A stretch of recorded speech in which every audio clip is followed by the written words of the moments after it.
आप ये कहते हैं कि कादियानियों के आज़ाए वजू चमकते होंगे, आप बता ही दीजिए आप कादियानी हैं? आप कादियानी हैं? कादियानी नबी इस्लाम को मानते हैं, कुरान को मानते हैं, बुखारी को मानते हैं, मुस्लिम को मानते हैं। अगर गुलाम अहमद कादियानी साहब ने क़यामत के दिन आपका गिरबान पकड़ लिया तो आप क्या करेंगे? बड़े बड़े उलमा की तकरीरें मुझे पेश करें, मैं उनमें सर्वनाम की गलतियां निकालूंगा, फिर मैं पूछूंगा इन्होंने सर्वनाम पढ़ी हुई है कि नहीं। हाथ जानों पर रखो, जानों पर, जिसको हम अरबी में पट कहते हैं। हम बहुत सारे उलमा दीन के पास जाते हैं, वो कहते हैं कि आप इंजीनियर साहब की बात करते हैं, उनको कुरान पढ़ना ठीक से नहीं आता, वो अरबी में रान को पट कहते हैं, आपकी अकेडमी में कितने नौजवान ऐसे आ चुके हैं जिनको आपने कलमा ठीक से पढ़ाया हो, वो पहले चिश्ती रसूलुल्लाह कलमा पढ़ते थे, क़यामत के दिन अगर मोइनुद्दीन चिश्ती ये क्लेम कर दें कि ये बंदा मुझ पे दुनिया में बहतान बांधता रहा जबकि मैंने ऐसा कुछ लिखा ही नहीं, ना पढ़वाया, आपका क्या बनेगा?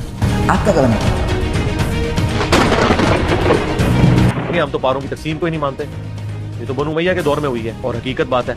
कुरान में पारे तो है ही नहीं थे, तो बाद में 30 दिनों में कुरान मुकम्मल करने के लिए वो किसी ने ऐसे करके ना वो गिन के ना सफे 30 पारे बना दिए, वो किसी ने ऐसे करके ना वो गिन के ना सफे 30 पारे बना दिए। क्या आप 30 पारों की तकसीम को नहीं मानते? तो ये बनु उमैया के दौर में की, आपने हमेशा जोड़ने की बात, यहाँ तो आप उम्मत को तकसीम कर रहे हैं।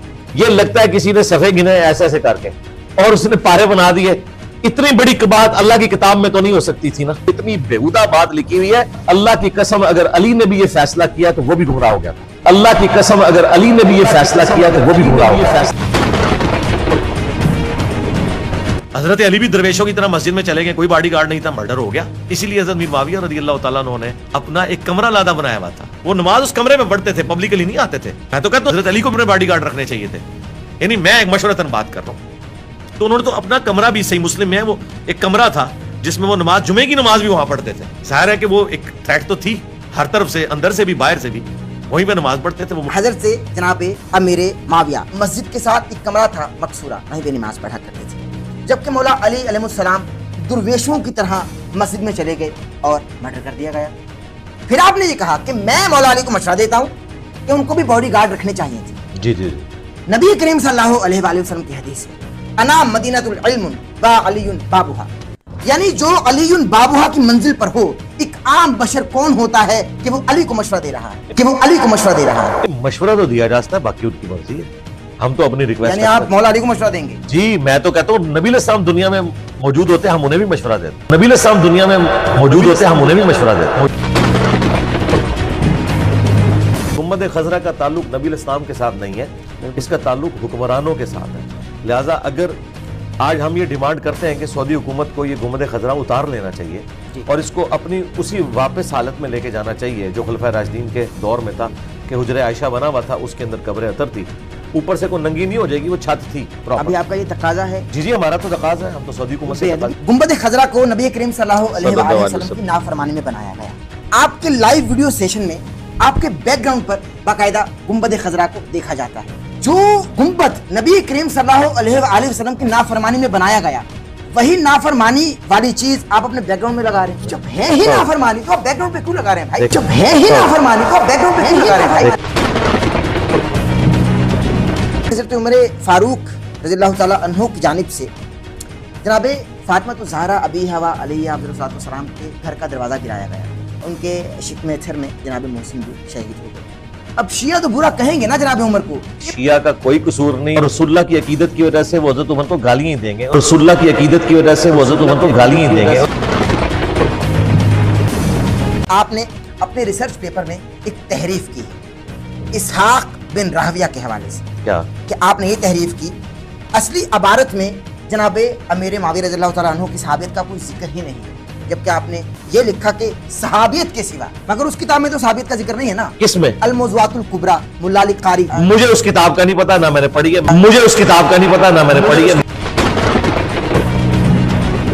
इंडियन यूट्यूबर हैं ध्रुव राठी, आप उनकी बहुत तारीफ करते हैं, यहाँ तक कि आपने ये भी कह दिया कि भाई वो अल्लाह की नेमत है। मगर एक काफिर तो आपकी नजर में अल्लाह की नेमत हो, मगर जो बुजुर्ग जिनको आप कब्र चाटू कहते हैं वो अल्लाह की नेमत नहीं है। कोई तो जिंदगी में अच्छा काम उनसे साबित होगा ना भाई। हमने मान लिया बुजुर्ग कब्र चाटू है, ये काफिर पत्थर चाटू है ध्रुव राठी। इसको आप हाफिज अब्दुल्ला भी बोलते हैं, ये कबर चाटू नहीं पत्थर चाटू है। इस हवाले से क्या कहेंगे पत्थर चाटू को? मैंने तो नहीं से देखा चाटते, वो तो सेकुलर टाइप आपने कबर चाटते हुए देखे आला हज़रत को? किसको? आला हज़रत को। वो तो भाई अब्दुल कादिर जिलानी को खुदा के मुकाबले पे माने हुए हैं, तो हम कहेंगे कि आला हज़रत मुजरिम है, तो हम कहेंगे कि आला हज़रत मुजरिम है। इमाम हसन अलैहिस्सलाम मोहम्मद अली के बेटे, इनके जनाजे पर तीर बरसाए वाला कौन? बनु उमैया के लोग थे, वो नहीं चाहते थे। यहाँ स्पेसिफिक नाम लें, बनु उमैया के लोग, ये क्या? मरवान को गवर्नर मदीने का बनाने वाला कौन था? हज़रत मुआविया रज़ियल्लाहु ताला अन्हु। तो अल्टीमेटली ये सारे तीर बरसाने उन पर नहीं पड़ते, और तीर बरसाने वाले को रज़िल्ला कहा जाए, ये दोहरा मयार है। देखिए पहली बात है, आप जैसी सच्ची शख्सियत से ये तकादा नहीं किया जा सकता, ये तकादा नहीं किया जा सकता। जनाब हुजर इब्ने अदी के आखिरी अल्फाज ये थे कि मुआविया क़यामत के दिन मैं तेरा गिरबान पकड़ूंगा। तो अगर जनाब मेरे मुआविया जन्नती हैं, तो जन्नती का गिरबान पकड़ेगा भाई, जन्नती का गिरबान पकड़ेगा भाई। गुस्सा इस्लाम में हराम है, मगर तलाक हमेशा गुस्से में दी जाती है। यानी कभी किसी शौहर ने अपनी ज़ौजा से ये नहीं कहा होगा कि मेरी जान आज मैं तुम्हें तलाक, कभी ऐसा नहीं कहा, हमेशा गुस्से में दी जाती है तलाक। तो जबकि एक चीज इस्लाम में है ही हराम, तो उसमें हलाल अमर कैसे अंजाम पा सकता है? गुस्सा तो कोई हराम नहीं है जी इस्लाम में, हम तो नहीं मानते इस बात को। ये कहाँ लिखा हुआ? एक्सट्रीम लेवल का गुस्सा नहीं, इस्लाम में गुस्सा तो कहीं हराम नहीं है। अल्लाह के लिए गुस्सा आ जाता है, नबी इस्लाम की तो तबीयत में गुस्सा था। तलाक अल्लाह के लिए दी जाती है, तलाक अल्लाह के लिए दी जाती है।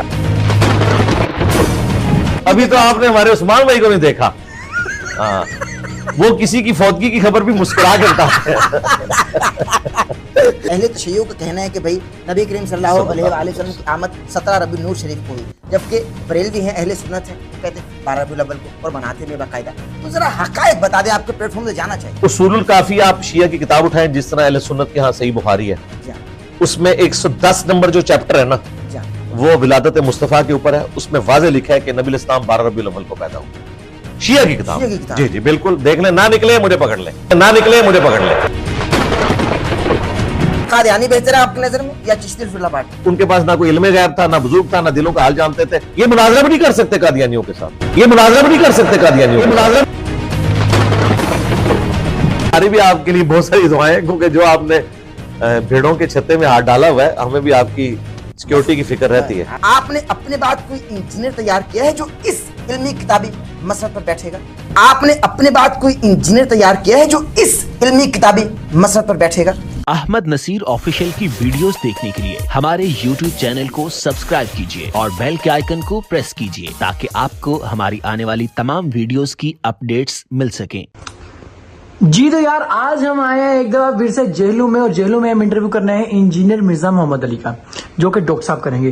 तो बहुत ही जबरदस्त पॉडकास्ट होने वाली है। मैं तो बिहाइंड द सीन में अपने जो भी है वीडियोस, छोटे छोटे क्लिप्स जो हैं वो बनते जाएंगे, और बहुत ही इंजॉय करने वाले हैं। जिसने हमारे चैनल को भी लाइक सब्सक्राइब नहीं किया, वो भी अलीगल चैनल को लाइक सब्सक्राइब लाजमी कर लें, और ये पॉडकास्ट देखने का आपको बेहद मजा आएगा, क्योंकि बहुत ही जबरदस्त पॉडकास्ट होने वाली है। क्योंकि आज तक मेरे ख्याल में पाकिस्तान में बहुत सारी जितने भी आलमी दीन है, उनका पॉडकास्ट बड़ा ही जबरदस्त डॉक्टर साहब ने किया, लेकिन इंजीनियर साहब के साथ जो मजा आता है, मेरे ख्याल में शायद ही अभी तक किसी के साथ मजा आता हो। तो जिसने ये कंप्लीट प्रोग्राम देखना है, कंप्लीट पॉडकास्ट देखनी है इंजीनियर साहब के साथ डॉक्टर साहब की, वो अहमद नसीर ऑफिशियल पे जाए और उसको लाइक। औज़ु बिल्लाहि मिनश शैतानिर रजीम, बिस्मिल्लाहिर रहमानिर रहीम। अल्लाहुम्मा सल्ली अला सय्यदिना व मौलाना मुहम्मद व अला आलिहि व अस्हाबिहि व बारिक वसल्लम व सल्ली अलैहि। ली खमसतुन उत्फी बिहा हर्रल वबा इल हातिमा अल मुस्तफ़ा वल मुर्तज़ा वब्राहुमा वल फातिमा। दुनिया भर के तमाम मुमालिक, शहर देहात, गलियां बाजार, कूचा मीनार, अलगर्ज, कोने कोने और चप्पे चप्पे में जहां जहां भी इस वक्त हमको सुना जा रहा है, उन तमाम ही नाज़रीन को डॉक्टर अहमद नसीर की जानिब से इंतहाई मोहब्बत, खुलूस और तजर्रुक के साथ अस्सलाम वालेकुम। नाज़रीन कराम, हमारा काम है कि इल्म की शम्मा जला रहे हैं और इल्म का पैगाम आप तक पहुंचा रहे हैं।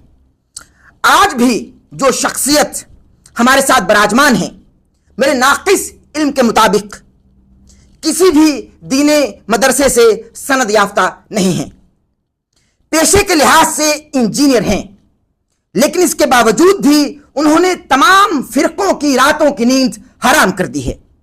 कल तक जो फिरके 73 फिरकों वाली हदीस सुनाते थे, आज खुद को फिरका तस्लीम करने के लिए तैयार नहीं है। इनकी वजह से उम्मत किरामाती बुजुर्गों और बाबों से महरूम हो गई है।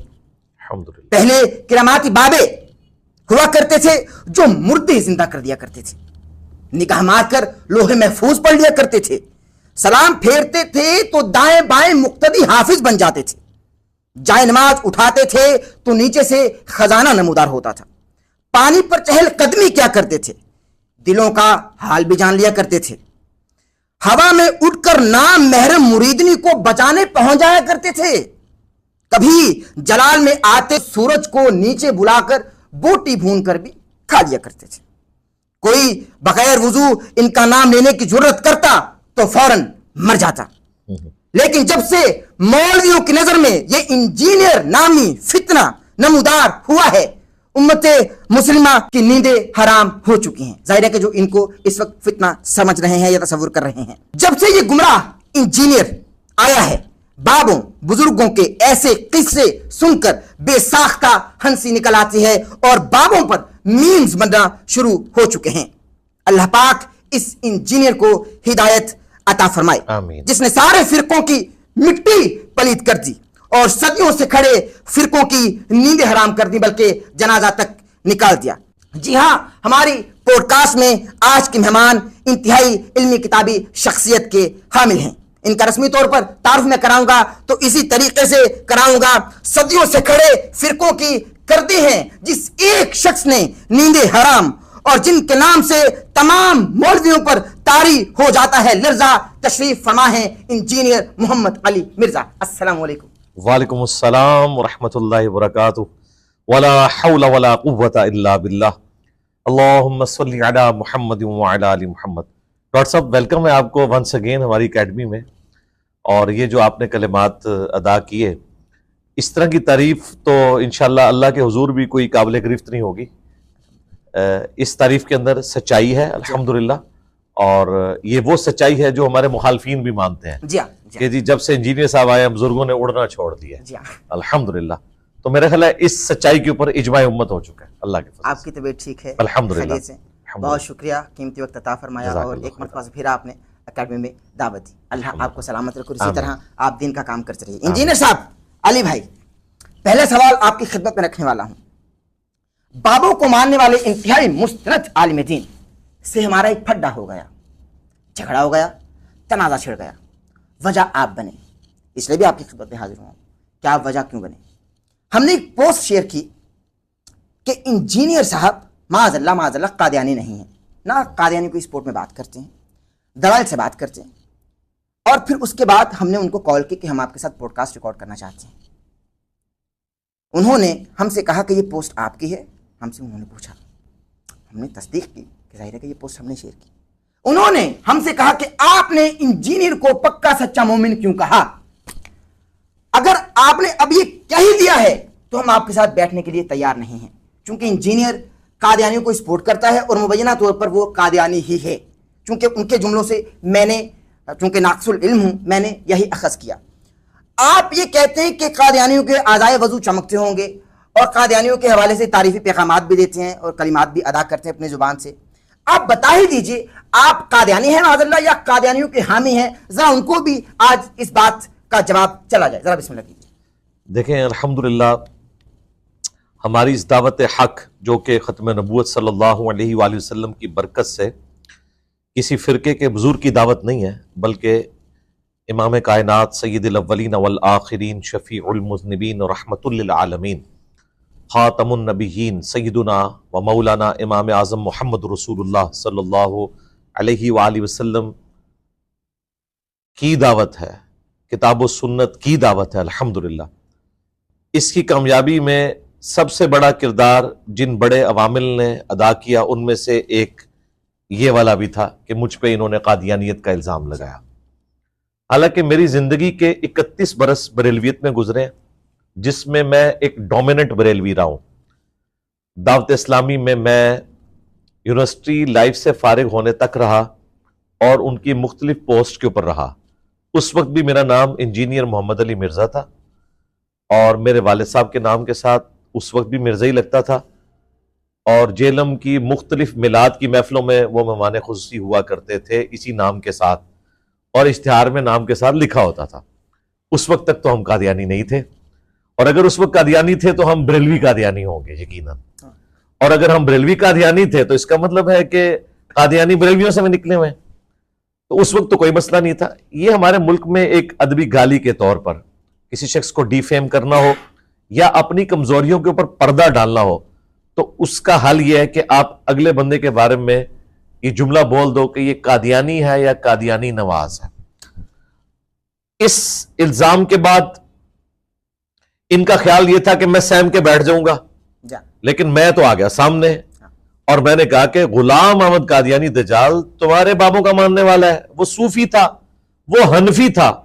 कल तक वो बरेलवी देवबंदी हनफी जो पूरी दुनिया को यह बताया करते थे कि जो रफुल यदैन शुरू कर ले रुकू में जाते वक्त और रुकू से उठते वक्त वो अनकरीब कादियानी हो जाएगा, यानी अहले हदीस को यह गाली दिया करते थे।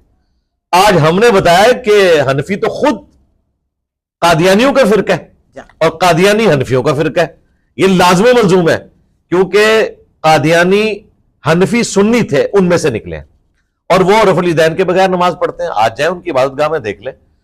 हमारा तो नमाज का तरीका वो है जो बुखारी और मुस्लिम में लिखा हुआ है, और वही शेख अब्दुल कादिर जिलानी जिनके नाम की 11वीं ये खा रहे हैं, लेकिन उनकी किताब से नमाज का तरीका नहीं बता सकते, रुकू में जाते वक्त और रुकू से उठते वक्त रफुल यदैन। तो हमने तो ये बताया, और उसके बाद फिर हमने बताया कि थानवी रसूलुल्लाह कलमा देवबंदियों के बुजुर्ग ने एंडोर्स किया, बरेलवी उन्हें गलत समझते हैं इसकी वजह से। उसके बाद हमने चिश्ती रसूलुल्लाह जो बरेलवियों के हाथ था वो निकाला, शिबली रसूलुल्लाह निकाला। तो हम इन सारे जाली जो बने हुए रसूल हैं हम तो उनसे भागे हुए हैं। हमारे नजदीक गुलाम अहमद कादियानी दज्जाल हो या कोई चिश्ती दज्जाल हो या कोई थानवी दज्जाल हो या कोई शिबली दज्जाल हो, चूंकि ये बुजुर्गों की किताबें छाप रहे हैं और उसको डिफेंड करते हैं और वो कहते हैं यहां रसूल से मुराद उनका नुमाइंदा है, बातिल तावीलात करते हैं।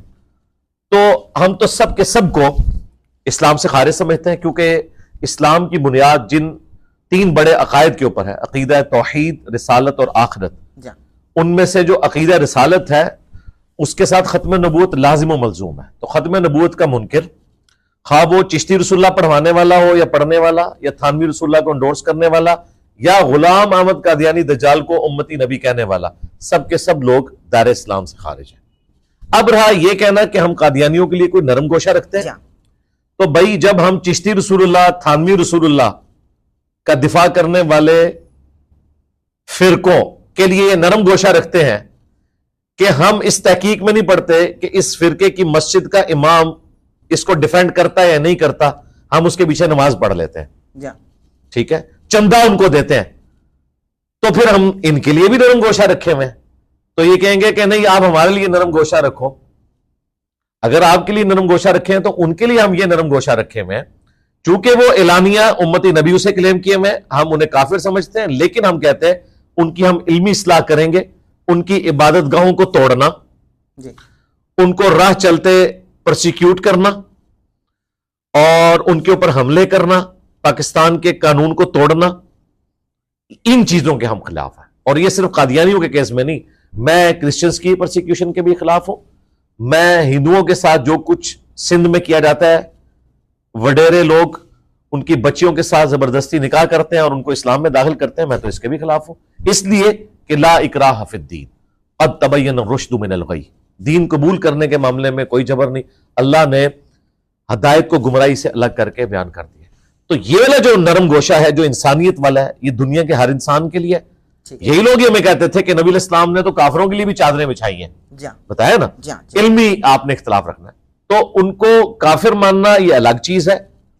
इल्मी इख्तिलाफ रखना और उन्हें दावत देना, उसका तकाजा यह है कि उनको कत्ल करने की बजाय उन्हें इस्लाम की दावत दी जाए, ताकि कादियानियों की नस्लें इस्लाम में वापस आ जाए। और हमारे इस प्लेटफॉर्म की बरकत से सैकड़ों कादियानियों ने इस्लाम कबूल किया है। चूंकि मैंने चंदे नहीं लेने होते, इसलिए मैं अपने साथ खड़ा करके वीडियो नहीं बनवाता, पूरी फैमिलीज के साथ। ये बताएं कि इनकी आउटपुट क्या है। ये तो जिस मुनाजरे में बैठते हैं, ये तो चिश्ती रसूलुल्लाह और थानवी रसूलुल्लाह के ऊपर ही फंस जाते हैं। ये मुनाजरा भी नहीं कर सकते कादियानियों के साथ। अच्छा जी, कभी भी नहीं। वो तो आगे रख देते हैं। नहीं, ये तो आप नहीं करें। कैसे? जी, मैं आपको वसूख से कह रहा हूं, ये नहीं कर सकते मुनाजरा।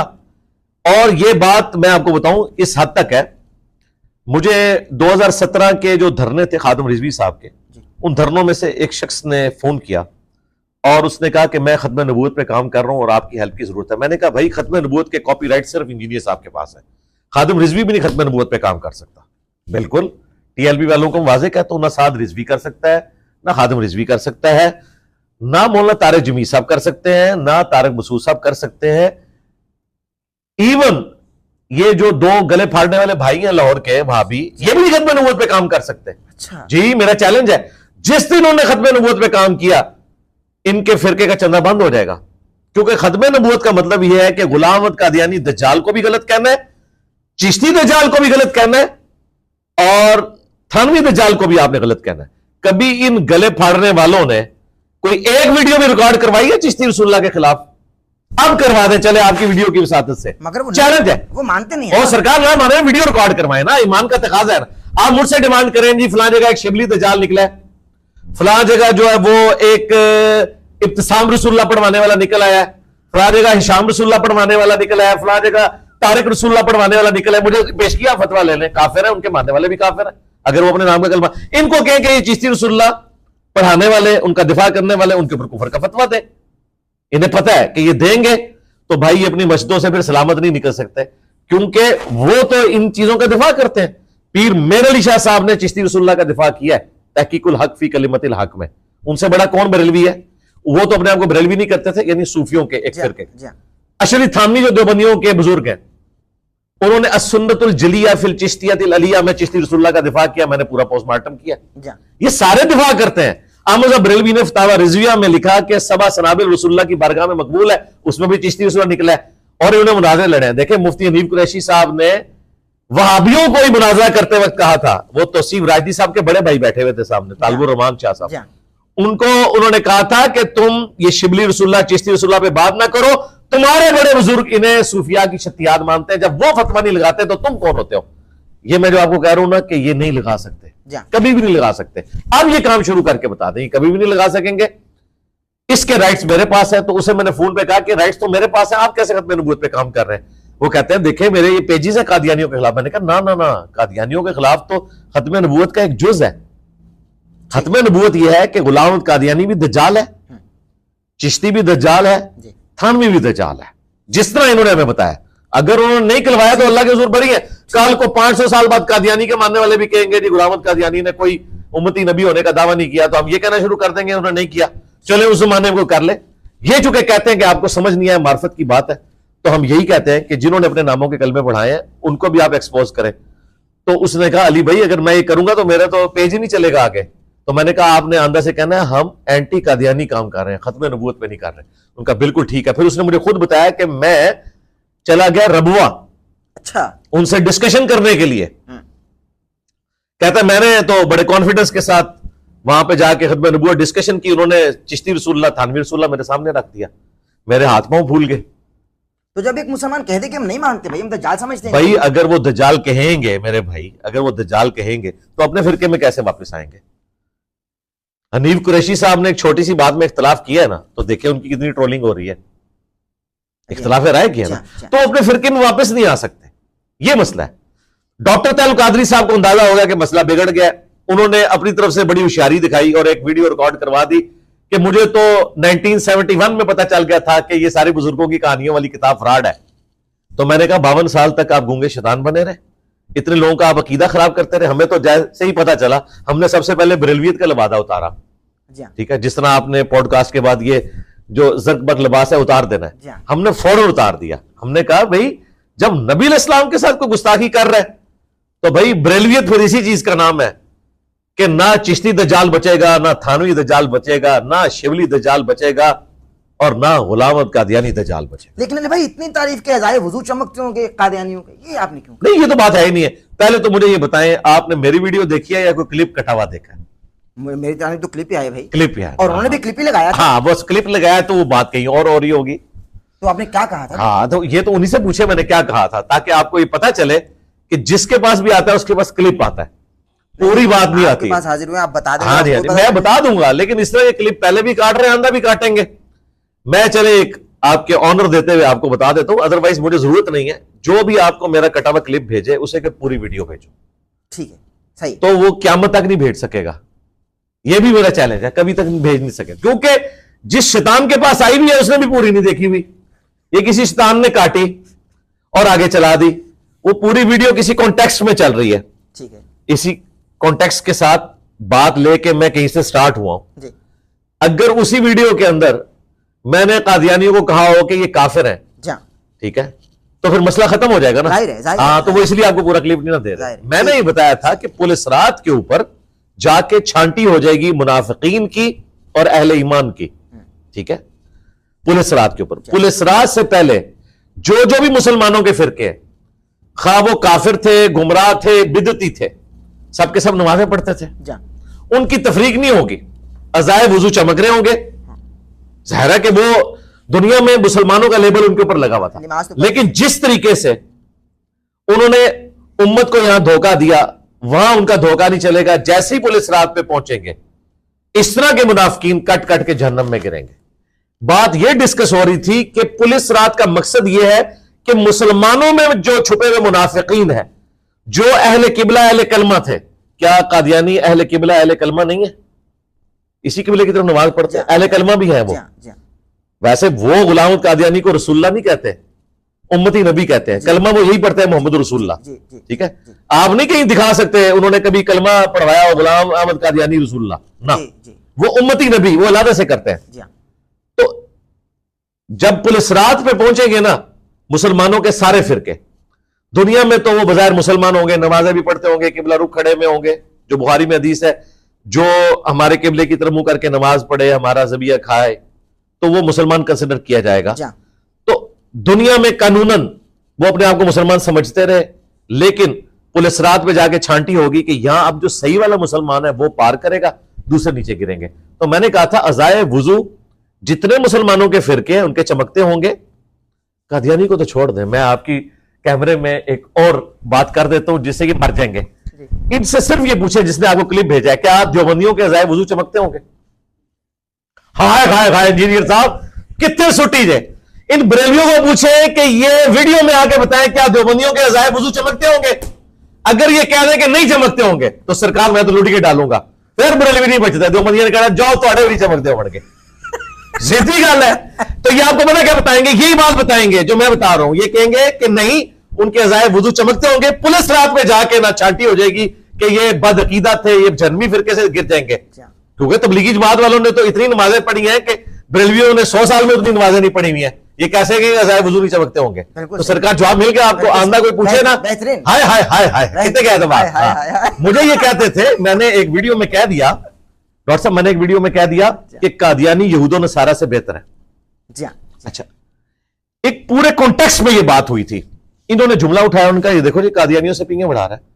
मैंने एक पूरी बात की थी कि कादियानी नबी इस्लाम को मानते हैं, कुरान को मानते हैं, बुखारी को मानते हैं, मुस्लिम को मानते हैं। अमल करते हैं नहीं करते, वो तो देवबंदी बरेलवी भी नहीं कर रहे। बुखारी मुस्लिम में तो रफल ईज़ान के साथ तरीका लिखा है, वो नहीं कर रहे। लेकिन इनको दावत देना आसान है। यहूदी तो ना रसूलुल्लाह को मानता है, ना कुरान को, ना बुखारी को, ना मुस्लिम को। एक यहूदी को दीन समझाना ज्यादा आसान है या कादियानी को जो ऑलरेडी नबी इस्लाम को माने हुए? जाहिर है। इस कॉन्टेक्स्ट में मैंने बात की थी कि ये उनसे बेहतर है, इन तक बात पहुंचाई जा सकती है, इनकी आने वाली नस्लों को आप इस्लाम में दाखिल कर सकते हैं। इन्होंने इसको उठा के प्रेजेंट किया कि ये तो पिंगे बढ़ा रहा है, तो फिर मैंने भगा दिया। मैंने कहा आला हजरत ने लिखा है अहकाम शरीयत में कि कादियानी हो, देवबंदी हो, अहले हदीस हो, शिया हो, नेचरी हो, यानी सर सैयद अहमद खान के नेचर के मानने वाले, ये सब के सब लोग 1,00,000 दफा भी अल्लाह का नाम ले, ज़बिया मुर्दार रहेगा। ये मुर्तद वाजिबुल कत्ल है। अलबत्ता यहूदो नसारा का ज़बिया हलाल है। तो मैंने कहा था तुम्हारे आला हजरत यहूदो नसारा को वहाबियों से बेहतर समझते हैं, तो मुझे तो छोड़ो, अपने अकीदों की फिक्र करो कि अहले हदीस, देवबंद और शिया आला हजरत के नजदीक यहूदो नसारा से बदतर है। तो अब मुझे बताएं क्या ये यहूदो नसारा से बदतर है? जब अपना आपका स्टेटस ये है कि आप आपस में एक दूसरे को समझते हैं इस तरीके से, तो मेरे पे इल्जाम लगाते हैं। अब आपने जाके गले फाड़ने वालों से पूछना है क्या बरेलवियों के अज़ाए वुजू चमक रहे होंगे, और कहना वो बरेलवी जिनका अकीदा अहमद बरेलवी वाला है, जिनको तुम्हारे अब्बे ने काफिर डिक्लेयर किया हुआ है अल बरेलविया किताब के अंदर, तो अहमद बरेलवी के अज़ाए वुजू चमक रहे होंगे कि नहीं? छोड़े मुख्तसर, छोड़े बरेलवी, इसने फिर तमाशा लगाना है, अगर शिरक ना किया हो फलाना, चढ़ दे। दो गले फाड़ने वाले भाइयों, ये बताओ कि तुम्हारे अब्बे ने जो किताब लिखी अहमद बरेलवी के खिलाफ, अहमद बरेलवी के अज़ाए वुजू चमक रहे होंगे क़यामत वाले दिन के नहीं? और बरेलवियों तुम बताओ अशरफ थानवी साहब के अज़ाए वुजू चमक रहे होंगे कि नहीं? यह मैं क्लियर करो। और देवबंदी और बरेलवी दोनों बताएं कि मोहम्मद बिन अब्दुल वहाब साहब और इमाम इब्न तैमिया के अज़ाए वुजू चमक रहे होंगे क़यामत वाले दिन के नहीं? अगर ये कह के चमक रहे होंगे तो फिर इसका मतलब है मोमिन है, वो कह के नहीं आगे जाके छांटी होगी पुलिस रात पे। और अगर कहें कि नहीं है, नहीं चमक रहे, तो फिर ये काफिर समझते हैं, फिर आपस में लड़े, हम तो बीच में से निकल। बड़ा चैलेंज है भाई, बड़ा चैलेंज है। अली भाई मुझे ये बताइए कि आप कादियानियों को, अगर मैं आपसे ये सवाल करूं कि कादियानी बेहतर है आपकी नजर में या चिश्ती रसूलुल्लाह पार्टी? देखें, जो कादियानी है ना, वो तो सराहतन एक बुनियादी अकीदा क्लेम किए हुए हैं गुलाम अहमद कादियानी दज्जाल के बारे में कि वो उम्मती नबी है। ठीक है। जबकि चिश्ती रसूलुल्लाह, थानवी रसूलुल्लाह जो पार्टी है ना, इनके बड़े बड़े उलमा दिफा करते हैं, अवाम को तो पता ही कोई नहीं है। अवाम के सामने जब हमने ये मुकदमा रखा है, अवाम इनको छोड़ के हमारे जरिए रसूलुल्लाह के साथ अटैच होगी, तो ये इस बात का सबूत है कि कोई कंपैरिजन नहीं, जमीन आसमान का फर्क है। देवबंदी बरेलवी जो चिश्ती या थानवी के मानने वाले हैं, उन बेचारों को तो पता ही नहीं उनके बुजुर्गों ने क्या काम डाला है। जैसे ही उन्हें पता चला है तो उन्होंने कहा कि भाई खा कादियानी दज्जाल हो या चिश्ती दज्जाल, हम उसे नहीं मानते। मसला इनके मौलवियों का फंसा हुआ है, लिहाजा देवबंदी बरेलवी जाहिर है करोड़ गुना बेहतर है उनसे। सुभान अल्लाह, बेहतरीन। लेकिन बरेली शरीफ में अभी तक कोई चिश्ती रसूलुल्लाह कलमा पढ़ने वाला नहीं मिलता हमको। वो मेरे डर की वजह से नहीं पढ़ रहे ना, पढ़ते होंगे वैसे। जी, फतावा रिजवी में जब लिखा हुआ है कि सबा सनाबिल रसूलुल्लाह की बरगाह में मकबूल है, फतावा रिजविया ठीक है, वहीं से निकला है ना। सही है। और सबा सनाबिल भी प्रिंट हो रही है इंडिया में भी, पाकिस्तान में, उसमें चिश्ती रसूलुल्लाह लिखा हुआ है। ये जवाब दें। अगर ये कहते हैं कि आला हज़रत को पता नहीं चला, तो हम कहेंगे कि आला हज़रत मुजरिम है कि उसने एक उम्मती के नाम के कलमा पढ़ने वाली किताब को कहा रसूलुल्लाह की बारगाह में मकबूल है। बुखारी मुस्लिम में हदीस है, जिसने मेरी तरफ झूठ मंसूब किया अपना मकाम जहन्नम में देख ले। बिल्कुल सही अली भाई। और अगर उन्होंने लाइल्मी में किया तो आला हज़रत की बुजुर्गी फारिग है, उनके पास ना कोई इल्म गैब था, ना बुजुर्ग था, ना दिलों का हाल जानते थे, इंतहाई उजड़ थे कि उन्होंने इतनी बड़ी बात कर दी। बिल्कुल सही, आपका पैगाम पहुंच गया। मुझे बस एक मैं सवाल करना चाहता हूं, इसी सवाल में सवाल निकाल रहा हूं, मैं कर रहा हूं आपसे। आपने ये चिश्ती रसूलुल्लाह वाकया जो पढ़ी है किताबों में पढ़े, आपने मोइनुद्दीन चिश्ती की जुबान से नहीं सुना? मोइनुद्दीन चिश्ती साहब से हमारा कोई लेना देना ही नहीं। मेरे सवाल सुन लीजिए। हाँ जी, सवाल आपने जुबान से तो सुना नहीं, किताबों में पढ़े, और अभी तक किताबों में पढ़ते आ रहे हैं आप और आगे फैला रहे हैं। कयामत के दिन यानी बरोज़े हश्र अगर मोइनुद्दीन चिश्ती ये क्लेम कर दें कि ये बंदा, ये शख्स मुझ पे दुनिया में बहुतान बांधता रहा जबकि मैंने ऐसा कुछ लिखा ही नहीं, ना पढ़वाया, आपका क्या बनेगा? नहीं, मेरे पे तो बहुतान बांधा ही नहीं है ना। आप पर नहीं बांधा, आप बांध रहे हैं उन पर। नहीं, मैंने तो बांधा ही नहीं, बरेलवियों ने प्रिंट किया ना हो तो क्या बनेगा? नहीं, बरेलवियों ने प्रिंट किया ना, वो बरेलवी जब मेरे पास आएगी ना बात, मैं कहूंगा तुम्हारी जो रूहानी औलाद थी ना, उन्होंने प्रिंट किया है, बस मुकदमा उधर चला जाएगा। अच्छा, यानी आप चाहे दुनिया में भी आप चले जाएं, चाहे गोरे की अदालत में ले जाएं, कि मैं तो बरेलवियों की छपी हुई किताब का कोट कर रहा हूं। अगर मैं एक चीज तो हुस्ने ज़न रखे ना, अगर ना लिखा हो तो। सरकार हुस्ने ज़न रखना ये एक अलग बात है, हुस्ने ज़न रखना ना रखना ये अलग, ये दो तीन टॉपिक मिक्स हो गए। पहले तो ये है कि मुकदमा किसके खिलाफ होगा। मुकदमा होगा पीर मेहरअली शाह साहब के ऊपर, मुकदमा होगा अशरफ थानवी के ऊपर, मुकदमा होगा अहमद बरेलवी के ऊपर। ठीक है, मुझे तो ऑर्डर बताया ना कि चिश्ती रसूलुल्लाह पढ़ना चाहिए, सही है, दिफा होना चाहिए, सही है। मैंने तो आगे कहा नहीं होना चाहिए।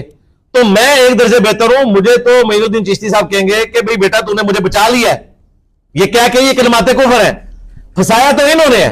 अब रहा ये मसला कि मैं मोइनुद्दीन चिश्ती या किसी बाबे की ये वकालत करूं कि उनके ऊपर इन लोगों ने झूठ बांधा, तो मैं पहले दिन से ये कह रहा हूं कि मेरा उसने जान है कि उन्होंने नहीं पढ़वाया होगा, लेकिन चूंकि औलाद तुम हो उनकी, तुम्हारी बात अथॉरिटी मानी जाएगी। सही है, ठीक है, मेरी बात कौन सुनेगा? तुम उनके बुजुर्गों के मानने वाले हो ना। चूंकि तुम कह रहे हो तो हम कह रहे हैं हाँ, अगर उन्होंने कहलवाया तो ठीक है, फिर वो भी गुमराह ही थे। और ये बात करना कोई गुस्ताखी नहीं, मुस्लिम शरीफ यहां रखी हुई है, इसका मुकदमा खोले। मौला अली की शहादत के बाद हजरत इब्ने अब्बास ने मौला अली के कुछ फतवे मंगवाए, ठीक है, वो पढ़ते जाते थे और कहते थे अल्लाह की कसम अली ने ये नहीं फैसला लिखा होगा, अल्लाह की कसम ये अली का फैसला नहीं हो सकता, फैसले मौला अली के ही थे।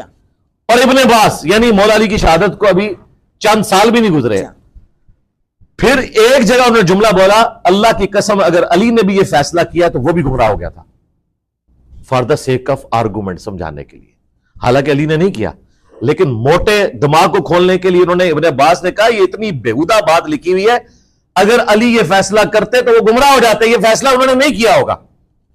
ठीक है, और फिर कहा अफसोस इन्होंने कीमती इल्म जाया कर दिया। हजरत अली की तरफ जो झूठ मंसूब है उसमें हम हजरत अली का दिफा करते हैं, क्योंकि हजरत अली के पीछे कुरान और सुन्नत खड़े हैं। हजरत ईसा के ऊपर क्रिश्चियंस ने झूठ बांधा, हम उसका दिफा करते हैं, उनके पीछे कुरान और सुन्नत खड़े हैं। इनके बाबों के पीछे कुरान और सुन्नत नहीं ना खड़ा, ये तो बाबे आए 700-800 साल बाद। मुझे बताएं 8 से 800 साल बाद कोई आप जैसा शरीफ आदमी कहे कि इंजीनियर साहब, उस जमाने के इंजीनियर को हो सकता है गुलाम अहमद कादियानी ने कलमा ही ना पढ़ाया हो, लोगों ने इनकी तरफ गलत मंसूब कर दिया, तो आप उसमें जान रख लें, फिर मैं क्या करूंगा? मैं ये कहूंगा कि उसके मानने वाले तो कह रहे हैं ना, आप कह नहीं, आप उनको रहमतुल्लाह अलैह कह दे। अगर गुलाम अहमद कादियानी साहब ने क़यामत के दिन आपका गिरबान पकड़ लिया तो आप क्या करेंगे? मैं कहूंगा, मैं तो निकल जाऊंगा, मैं कहूंगा उसके मानने वाले कह रहे थे, और चूंकि उसके पीछे कुरान और सुन्नत नहीं खड़े थे, मैं उसका दिफा नहीं करूंगा। मैं दिफा करूंगा सिर्फ सहाबा और अहले बैत का। उनके बाद जितने लोग हैं, हमें कोई चीज मजबूर नहीं करती, हम उनका दिफा करें, may be may not be, ठीक है, दोनों तरफ। हाँ, अल्लाह के फजल से मैंने कभी किसी बुजुर्ग को काफिर नहीं कहा। आप मेरी कोई वीडियो निकालें जिसमें मैंने मोइनुद्दीन चिश्ती को या इनके किसी बुजुर्ग को काफिर कहा हो, मैंने नहीं कभी कहा। मैंने कहा उनकी इबारतें कुफरिया हैं, ये अकीदे कुफरिया हैं, उनका मामला अल्लाह के सुपुर्द। ये कहते हैं नहीं, तुम इनका दिफा भी करो, बुजुर्गों का भी दिफा करो। भाई क्यों? मैंने तो कलमा उसका पढ़ा जिसकी कब्र मदीने में। ठीक है, बिल्कुल सही, बिल्कुल। अली भाई माशाल्लाह दावत का बेहतरीन काम करते हैं आप, और आपका ये भी बात क्लिप्स में कहना है कि भाई मुझसे पहले नौजवान भी गुमराह थे, ज़ाहिर बाबों के पुजारी थे भाई, कब्र चाटू थे, आपका ये कहना है। तो हम मुझे ये बताइए, आपकी अकेडमी में कितने नौजवान ऐसे आते हैं या ऐसे आ चुके हैं जिनको आपने कलमा ठीक से पढ़ाया हो? वो पहले चिश्ती रसूलुल्लाह कलमा पढ़ते थे, क्योंकि पहले तो गुमराह थे आपके मुताबिक। कितने ऐसे काफिर नौजवान आपकी खिदमत में, आपकी अकेडमी में हाजिर हुए जिनको आपने ठीक और सही कलमा पढ़ाया हो? देखिए, सच्ची बात तो यह है कि मेरी अकेडमी में कोई एक बंदा भी ऐसा नहीं आया जो चिश्ती रसूलुल्लाह या थानवी रसूलुल्लाह पढ़ता हो। अलबत्ता मेरी अकेडमी में हजारों लोग ऐसे आ चुके हैं जिन्हें यह पता था कि थानवी रसूलुल्लाह किताबों में मौजूद है, और वो ये मानते थे कि देवबंदी काफिर हैं इसकी वजह से, यानी कि बरेलवी। तो मैंने उनको बताया कि इस जुर्म का खुरा आपके घर निकल आया, ये चिश्ती रसूलुल्लाह भी है, तो उसका एंड रिजल्ट ये हुआ कि उन्होंने बरेलवियत भी छोड़ दी। ये तो हुआ है। बिल्कुल सही है, अल्हम्दुलिल्लाह। मुझे भाई ये बताइए, एक मुस्तनद आलिम दीन है, उनकी तहकीक के मुताबिक पूरे कुरान में अलहम्द से वन्नास तक अल्लाह ने इताअत का हुक्म 40 मरतबा दिया, जिनमें 22 मरतबा अपना और अपने महबूब सल्लल्लाहु अलैहि वसल्लम की इकट्ठी इताअत का हुक्म दिया, और 18 मरतबा सिर्फ महबूब मुकर्रम सल्लल्लाहु अलैहि वसल्लम की इताअत का हुक्म दिया। अल्लाह तबारक व तआला ने अकेले अपनी इताअत का हुक्म कुरान में क्यों नहीं दिया? जरा वजाहत फरमा दीजिए। मेरे भाई, हम तो इससे भी बड़ी बात करेंगे। सूरतुन निसा की आयत नंबर 80 है, मन युतिअ रसूला फक़द अता अल्लाह। जिसने रसूल की इताअत की उसने अल्लाह की इताअत की। सुभान अल्लाह। ठीक है, कुरान में कहीं यह नहीं आया कि जिसने अल्लाह की इताअत की उसने रसूल की इताअत की। जी हां, सुभान अल्लाह। जिसने रसूल की इताअत की उसने अल्लाह की इताअत की। उसकी वजह यह है कि रसूल दुनिया में रिप्रेजेंटेटिव है। जी हां, यहूदियों का यही तो दावा था कि हमारी अल्लाह के साथ निस्बत है। अल्लाह ताला फरमाया, कुल इन कुंतुम तुहिब्बून अल्लाह फत्तबिऊनी युहिब्बुकुमुल्लाह। नबी इनसे फरमाओ, अगर अल्लाह से मोहब्बत करते हो फिर रसूलुल्लाह की इत्तबा करनी होगी, फिर अल्लाह बेशक बेशक से तुम्हारी मोहब्बत कामिल होगी, फिर अल्लाह तुमसे मोहब्बत करेगा, तुम्हारे गुनाहों को माफ भी कर देगा। तो ये इस बात का सबूत है कि दुनिया पे पैगंबर अल्लाह का नुमाइंदा होता है। जो लोग पैगंबरों के वसीले से, उनके जरिए से अल्लाह तक पहुंचते हैं, वही हिदायत का रास्ता पाते हैं। और जो पैगंबर का रास्ता छोड़ देते हैं, खा वो पैगंबर के मानने वाले हों, जिस तरह के चिश्ती रसूलुल्लाह, थानवी रसूलुल्लाह, ये सारे लोग ये पैगंबर को तो मान रहे हैं, लेकिन पैरेलल में अपने बाबों का भी दिफा कर रहे हैं, वो भी घूम रहा है। खा वो पैगंबर का नाम लेते रहे, खा पैगंबर के मुखालफीन हो, ठीक है, अबू जहल या उसकी पार्टी, वो भी घूम रहा है। पैगंबर वसीला है। हमारा तो झगड़ा ही है कि नबी के जैसा है ही कोई नहीं, बाबे तशाही को नहीं। सारे बाबे निकालो बीच में से, नबी तक पहुंचो, और जो नबी का वफादार है उसको अपने सर पे बिठाओ। ये बुखारी मुस्लिम, ये मेरे कोई बाप दादा तो नहीं है, मेरी तो इनके साथ कोई निस्बत ही नहीं है, एक दीन की निस्बत है। ये हमारे वो बाबे हैं जिन्होंने अपने नबी के साथ जो है वो इखलास के साथ वफादारी निभाई है। हम इनको अपना बाबा मानते हैं अल्लाह के फजल से। अली भाई, एक वाकया मिलता है कि नबी करीम सल्लल्लाहु अलैहि वसल्लम आराम फरमा रहे थे मौला अली अलैहिस्सलाम के जानों पर, और नमाज असर निकल रही है, यहां तक कि सूरज गुरूब हो गया, और मौला अली की आंखों से आंसू जारी हुए, नबी के रुखसार पे पड़े, नबी उठ खड़े हुए, अली तुझे किस बात ने बुलाया? मौला नमाज कज़ा हो गई। उंगली से इशारा किया, मौला अली के लिए सूरज वापस आ गया। इस वाक़े में कहाँ तक सदाकत? इस वाक़े के ऊपर मुहद्दिसीन का इख्तिलाफ है, अक्सरियत तो इस रवायत को कमजोर समझती है। ठीक है, लेकिन फी नफ्सी ये जो अकीदा है कि किसी नबी की दुआ से सूरज पलट सकता है, इस पे किसी का इख्तिलाफ नहीं, वो बुखारी मुस्लिम में मौजूद है। ठीक है। जोशुआ इब्न नून जो हजरत मूसा अलैहिस्सलाम के सक्सेसर हुए और अल्लाह ने उनको पैगंबर भी बना दिया, पहले वो साहबी थे बाद में पैगंबर बने, उनके बारे में बुखारी मुस्लिम में आता है कि हफ्ते का दिन शुरू होने वाला था, यानी जुम्मे की मगरिब का वक्त आने वाला था और काफिरों के साथ उनकी जंग जारी थी और हफ्ते वाले दिन क़िताल करना उनके लिए मना था, बनी इसराइल के लिए। उन्हें खतरा था कि बीच में एक दिन का गैप आया तो काफिर दोबारा से अपनी स्ट्रेंथ को जमा कर लेंगे और फिर T0 हमारा स्टार्ट हो जाएगा। तो उन्होंने अल्लाह से दुआ की कि अल्लाह सूरज को थोड़ी देर के लिए रोक दे, दिन को लंबा कर दे ताकि हम अपने मुखालफिन को शिकस्त दें। तो बुखारी मुस्लिम के अल्फाज हैं, जोशुआ इब्न नून की दुआ की बरकत से अल्लाह ताला ने सूरज को रोक दिया, उनके लिए दिन लंबा हो गया और मुसलमानों को, उस जमाने में तो मुसलमान थे, पता होगी। लिहाजा फी नफ्सी ही ये जो अकीदा है ना, चूंकि अकीदे में कोई इख्तिलाफ नहीं है, ठीक है, लिहाजा अगर इसकी बुनियाद पे कोई उस रवायत को, चूंकि इमाम तहावी उस रवायत को दुरुस्त समझते हैं, तो उस रवायत को कोई दुरुस्त समझे और उस पर कोई अकीदा भी बना ले, हमें कोई इससे इख्तिलाफ नहीं है। हम एक टेक्निकल बहस करते हैं कि उसूल मुहद्दिसीन के ऊपर रवायत साबित नहीं, लेकिन फी नफ्सी ये अकीदा कि नबी की दुआ से सूरज रुक सकता है, इसकी असल बुखारी मुस्लिम में मौजूद है। बिल्कुल ठीक है। अली भाई, मैं जल्दी जल्दी सवाल आपकी खिदमत में रख रहा हूं। आपका एक क्लिप है कि आप 30 पारों की तकसीम को नहीं मानते क्योंकि ये बनु उमैया के दौर में की गई। आपने हमेशा जोड़ने की बात की, यहाँ तो आप उम्मत को तकसीम कर रहे हैं, फिरका वारियत के खिलाफ हैं आप, लेकिन यहाँ इस आपके बयान से फिरका वारियत मजीद फैलेगी। उसकी वजह यही वजह है कि तमाम उम्मत जो है, तमाम कौम जो है, तमाम फिरके जो है वो 30 पारों की तकसीम कोई नहीं मानता, कोई नहीं मानता। सऊदी अरब में पारों की तकसीम नहीं होती है, शिया तो वैसे नहीं मानेंगे, उम्मत कहां से आ गई? उम्मत के 2 पारे नहीं मानते हो। शिया से पूछे कि आप पारों की तकसीम को मानते हैं, वो कहते हैं 40 पारे भी नहीं मानते। 40 पारे तो है ही नहीं है। वो कहते हैं कि हम तो 30 को नहीं मानते, 40 कहां से होंगे? मगर उन पे इल्जाम है। ये देखे, पारों की जो तकसीम है ये बाद में हुई है और उम्मत ने कहीं भी इसको इस तरह एक्सेप्ट नहीं किया कि ये कोई डिवाइन है, और इसमें ऐसी कबाहतें मौजूद है कि इसको अल्लाह की तरफ तो मंसूब किए नहीं जा सकता। देखिए, सूरतुल हिज्र की एक आयत पारा नंबर 13 में है और बाकी पूरी सूरत जो है वो पारा नंबर 14 में है। एक आयत जो एक लाइन की थी बमुश्किल, उसको इस पारे में डाल के क्या एडवांटेज ले लिया, सूरत को 2 टुकड़े कर दिए, वो एक आयत उधर चली जाती। इस तरह सूरह यासीन का भी ऑलमोस्ट एक सफा 22 नंबर पारे में है, बाकी 23 में। चले वो तो फिर भी कोई एक सफा बनता है, यहां तो एक आयत थी, ये लगता है किसी ने सफे गिने ऐसे ऐसे करके और उसने पारे बना दिए। इतनी बड़ी कबात अल्लाह की किताब में तो नहीं हो सकती थी ना, कि सूरह हिज्र की एक आयत पारा नंबर 13 में और पूरी सूरह हिज्र जो है वो पारा नंबर 14 में, उस एक आयत का क्या एडवांटेज लिया? ये बनु उमैया के दौर में हुआ। बेसिकली सहाबा कराम की आदत थी कि वो 7 दिनों में कुरान मुकम्मल किया करते थे। ये जो 7 मंजिलें हैं ना कुरान की, ये सहाबा के दौर से हैं और ये सहाबा कराम की डिवीजन है। ठीक है, इस तक तो बात ठीक थी। जब आहिस्ता आहिस्ता सुस्ती आई तो फिर 30 हिस्से कुरान के किए गए, ताकि अगर 7 दिनों में कोई कुरान मुकम्मल नहीं कर सकता तो 30 दिनों में करे। आप इस 30 को बेशक 100 बना लें, आपकी मर्जी है। देखिए 30 के आगे भी डिवीजन हुई भी है, हर पारे में भी 4 हिस्से किए हुए हैं। ये जो रुकुओं की तकसीम है ये आपको सब कॉन्टिनेंट मिलेगी, चाहे सऊदी अरब के कुरान उठाए उनमें रुकू है ही नहीं है, उनकी तकसीम बिल्कुल डिफरेंट है। ठीक है, तो ये जो तकसीम है ये बिल्कुल डिफरेंट है।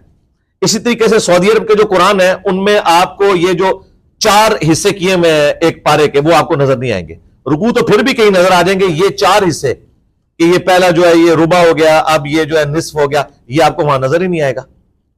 तो ये कोई ऐसी तकसीम नहीं जो इल्हामी हो। इल्हामी चीज जो है वो ये है कि कुरान की 114 सूरतें, ठीक है, और वो एक तरतीब के साथ है। सही है। तमाम सूरतें बिस्मिल्लाह से स्टार्ट होती हैं, एज ए आयत नहीं बल्कि सूरत के स्टार्ट के तौर में, सवाए एक सूरत के सूरह अतौबा के। और वहां पे जो मिसिंग थी वो सूरह अन-नम्ल की आयत नंबर 30 है, इन्नहु मिन सुलैमान व इन्नहु बिस्मिल्लाहिर रहमानिर रहीम। तो ये 30 पारों के हवाले से डॉक्टर इसरार साहब ने जो कुरान का तारुफ रिकॉर्ड कराया है, ये सारी बातें जो बैकी मैं कर रहा हूं उन्होंने भी की हुई है, ये किताबों में लिखी हुई है। ये कोई ऐसी बात नहीं को मैंने नहीं कर दी है। सही है, ठीक है। अब कुरान का जिक्र हुआ तो कुरान की बात कर लें। आपका दावा हुआ करता है हर वीडियो में कि आप अच्छी अरबी बोलने में माहिर हैं, माशाल्लाह अच्छी अरबी बोलते हैं। और नहीं, अच्छी अरबी नहीं, अच्छी किरात करने में। किरात कर रही है, किरात अरबी में ना भाई? नहीं, वो अरबी एक लिंग्विस्टिक है ना। ठीक है, ठीक है। वो उसमें वो महारत किरात कह लीजिए, बल्कि कुरान की किरात। बिल्कुल सही है। बल्कि आपने फिर एक बार अपने पॉडकास्ट में कुरान पढ़ के भी दिखाया और एंकर से भी कहा कि कुरान आप, चूंकि उसने कहा था कि जी इस तरह, मैंने कहा लेकिन मैं आपसे नहीं कहूंगा तो आप मुझसे भी ना कहिएगा, मैं कुछ और सवाल करने वाला हूं। जी हाँ, मैं सवाल ये करने वाला हूँ कि हम बहुत सारे उलमा दीन के पास जाते हैं, वो कहते हैं कि आप इंजीनियर साहब की बात करते हैं, उनको कुरान पढ़ना ठीक से नहीं आता, वो अरबी में रान को पट कहते हैं, तो ये क्या स्लिप ऑफ टंग था? नहीं यार, वो तो बात ही कुछ हुई थी। और ये क्या था बता। पहली बात यह है कि उन्हें कहे वो अपना जो क्लिप है ना कटा हुआ, वो पूरी वीडियो देखें। मैं उसको समझाते हुए क्या कह रहा हूं कि उर्दू बोलते हुए जब कभी भी इंसान डिस्कशन कर रहा होता है, कुछ अंग्रेजी के अल्फाज बोल देता है, कुछ उर्दू के, कुछ पंजाबी के। इनको यह नजर आया, मैंने कई दफा उर्दू बोलते हुए पंजाबी के अल्फाज इस्तेमाल हुए और मैंने कहा कि हम उर्दू में इसके लिए लफ्ज इस्तेमाल करते हैं, हालांकि वो उर्दू में इस्तेमाल नहीं होता। वो बोलते हुए मेरे दिमाग में ये नहीं था कि उर्दू डिक्शनरी में आता है। मुराद ये किसके पट का लफ्ज तो उर्दू में भी नहीं यूज होता है, ये तो पंजाबी का लफ्ज है, ठीक है ना। तो ये कोई अरबी में तो पे होती ही नहीं है, नहीं होती। हाँ जी, पीर की पे भी नहीं होती, ठीक है जी। और हक चार यार की चे भी नहीं होती, और पंचतन पाक की पे भी नहीं होती, ठीक है। हमने कभी इतराज नहीं किया, ये फारसी जुबान में है, अकायद आपने उर्दू में रखे हुए हैं, अखज अरबी से किए हुए हैं, टर्म्स आपकी फारसी हैं। तो ये मैं कोई अरबी लिंग्विस्टिक नहीं पढ़ा रहा था कि ये कुरान का ये लफ्ज आया और इसका ये मतलब हुआ है। मैं ये नमाज में आपने तशहुद में जानों पर हाथ रखना है, तो मैंने कहा इसमें जो अरबी के लिए लफ्ज इस्तेमाल हुआ है ना, वो पट के लिए हम अपनी जुबान में इस्तेमाल करते हैं। ये बात करते हुए वो अल्फाज का जो तकदीम और ताखीर ऐसा हुआ कि उससे लग रहा है गोया मैं ये कह रहा हूं कि अरबी जुबान, ये मैंने उसकी ब्रीफिंग करते हुए कहा, ना कि मैं ये बता रहा था कि अरबी में उंगलियों को ये कहते हैं और जानों को ये कहते हैं और नाखूनों को ये कहते हैं, ये तो मैं पढ़ा ही नहीं रहा था, तो इससे कोई फर्क नहीं पड़ता। ठीक है, ठीक है, बिल्कुल सही। मैं अगले सवाल की जानिब बढ़ रहा हूं। आपके उस्ताद मोहतरम मौलाना इसहाक रहमतुल्लाह फैसलाबाद वाले, उनका एक क्लिप है, अल्लाह दर्जात में बुलंदी अता फरमाए, उनके क्लिप में सुना जा सकता है कि हज़रत उमर फारूक रज़ियल्लाहु ताला अन्हु की जानिब से जनाब फातिमा ज़हरा अबी हवा अलैहा अफ़ज़लुस्सलातु वस्सलाम के घर का दरवाज़ा गिराया गया। उनके शिकमे अथर में उनका बच्चा भी यानी जनाब मोहसिन भी शहीद हो गए। अब शिया तो बुरा कहेंगे ना जनाब उमर को, ये वो बाकायदा चिल्ला चिल्ला कर अपनी वीडियो में बयान। नहीं, वो आउट ऑफ कॉन्टेक्स्ट है, उसकी क्लैरिफिकेशन भी आ गई थी। वो बेसिकली उन्होंने ये इल्जामी जवाब के तौर पे बात की थी कि शिया का कोई कसूर नहीं, उनके बड़ों ने उनको ये बताया है और रसूलुल्लाह की अकीदत की वजह से वो हज़रत उमर को गालियां ही देंगे। उन्होंने ये नहीं कहा था कि मेरा ये अकीदा है, अगर उनका अकीदा होता तो हज़रत उमर तो ना कह रहे होते। बाद में उन्होंने सवाल जवाब में कहा कि अगर हज़रत उमर कातिल होते तो मैं उनको हज़रत उमर रज़ियल्लाहु ताला अन्हु तो ना कह रहा होता। और इन जालिम वहाबियों ने ये हरकत की, उनके खिलाफ फतवा लिखा। हालांकि उसी मेंबर से मौलाना इसहाक साहब रहिमहुल्लाह ने उससे पहले भी और उसके बाद भी हजरत उमर की शान में पूरे पूरे खुतबात बयान किए हैं। उनकी जिंदगी के जो खिलाफत के 12 लेक्चर है पंजाबी जुबान में, हजरत उमर की शहादत से लेकर सैयदना हुसैन की शहादत तक, उसमें उनका मुकदमा ही ये है कि खुलफाए राशिदीन जो है वो हक पर थे और बनु उमैया ने सारा बेड़ा गर्क किया। और उनकी कई वीडियोस में उन्होंने बोला है कि हजरत अबू बकर और उमर की खिलाफतें महफूजा हैं और उस्मान और अली की मफ्तूना है। जो हजरत अबू बकर और उमर की खिलाफत को महफूजा कह रहा है और उन खिलाफतों को हजरत उस्मान और हजरत अली की खिलाफत से बेहतर कह रहा है, उसके बारे में ये कहना है कि वो हजरत उमर का गुस्ताख है, तो अपने दिमाग का इलाज करें। ये क्लिप काटा है, जैसा मेरा क्लिप काटते हैं, ये उन्होंने मुखालफीन की राय पेश की थी कि उन्हें यह बताया गया, इसलिए वो ये कहते हैं। उनको ये किताबों में बात पहुंची, ये जाली है। उन्होंने फिर बताया कि अबान बिन अबी याश ने झूठ बोला है। उन्होंने लाइव सेशन में इसकी क्लैरिफिकेशन दी हुई है। बिल्कुल से अली भाई, सुन्नी से इख्तिलाफ है नबी करीम सल्लल्लाहु अलैहि वसल्लम की विलादत को लेकर। अहले तशय्युअ का कहना है कि भाई नबी करीम सल्लल्लाहु अलैहि वसल्लम की आमद 17 रबी नूर शरीफ को हुई, जबकि बरेलवी हैं, अहले सुन्नत हैं, वो कहते हैं 12 रबीउल अव्वल को और मनाते में बाकायदा। तो जरा हकायक बता दें, आपके प्लेटफॉर्म से जाना चाहिए। देखिए, किताबों में तो 12 रबीउल अव्वल है, शिया के यहाँ भी अहले सुन्नत के यहाँ भी। सही है। उसूलुल काफी आप शिया की किताब उठाएं, जिस तरह अहले सुन्नत के यहाँ सही बुखारी है, उसमें 110 नंबर जो चैप्टर है ना, वो विलादत मुस्तफा के ऊपर है। उसमें वाज़े लिखा है कि नबी इस्लाम 12 रबीउल अव्वल को पैदा हुए। शिया की किताब, जी जी बिल्कुल, देख लें, ना निकले मुझे पकड़ लें। अहले सुन्नत के यहां दलाइलुन नबुवा इमाम बैहकी की किताब में स्टार्ट ही में 4 नंबर रवायत है कि नबी इस्लाम आमुल फील वाले साल 12 रबीउल अव्वल को मंडे के दिन पैदा हुए, जिस साल हाथियों का लश्कर तबाह हुआ था अबराह का। तो किताबों में 12 रबीउल अव्वल है सुन्नी और शिया के यहाँ।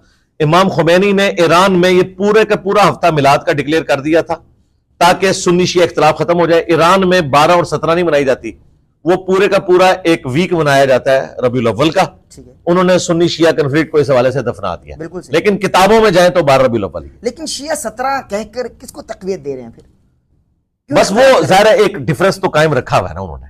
उनके यहां 17 वाली भी रिवायतें मौजूद हैं, लेकिन मैंने तो उसूल काफी से 12 वाली बता दी। बिल्कुल सही है। बाकी ये कोई ऐसा झगड़ा नहीं कि इसको बुनियाद बनाया जाए। रबीउल अव्वल के ऊपर मुत्तफिक है, सही है, सही है। मंडे के दिन के ऊपर मुत्तफिक है, बस ऑनवर्ड चले। अरे भाई, गुस्सा इस्लाम में हराम है, मगर तलाक हमेशा गुस्से में दी जाती है।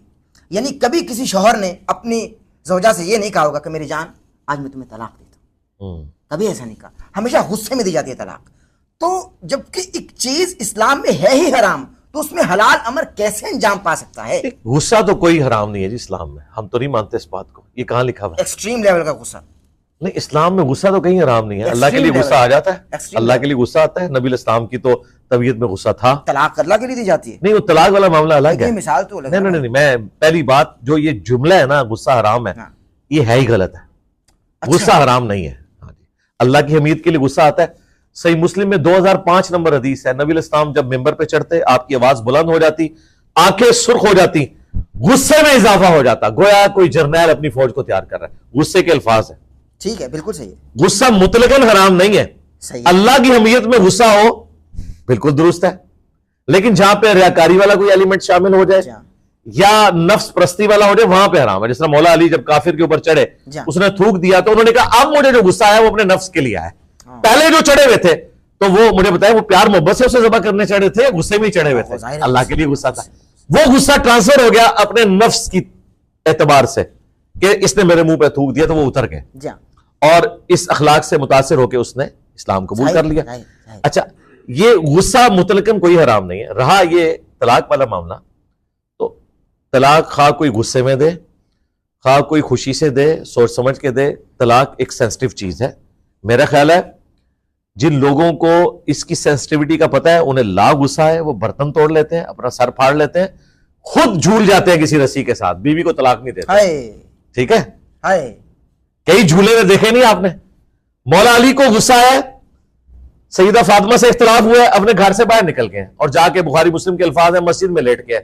नबी इस्लाम आए, पूछा किधर है अली?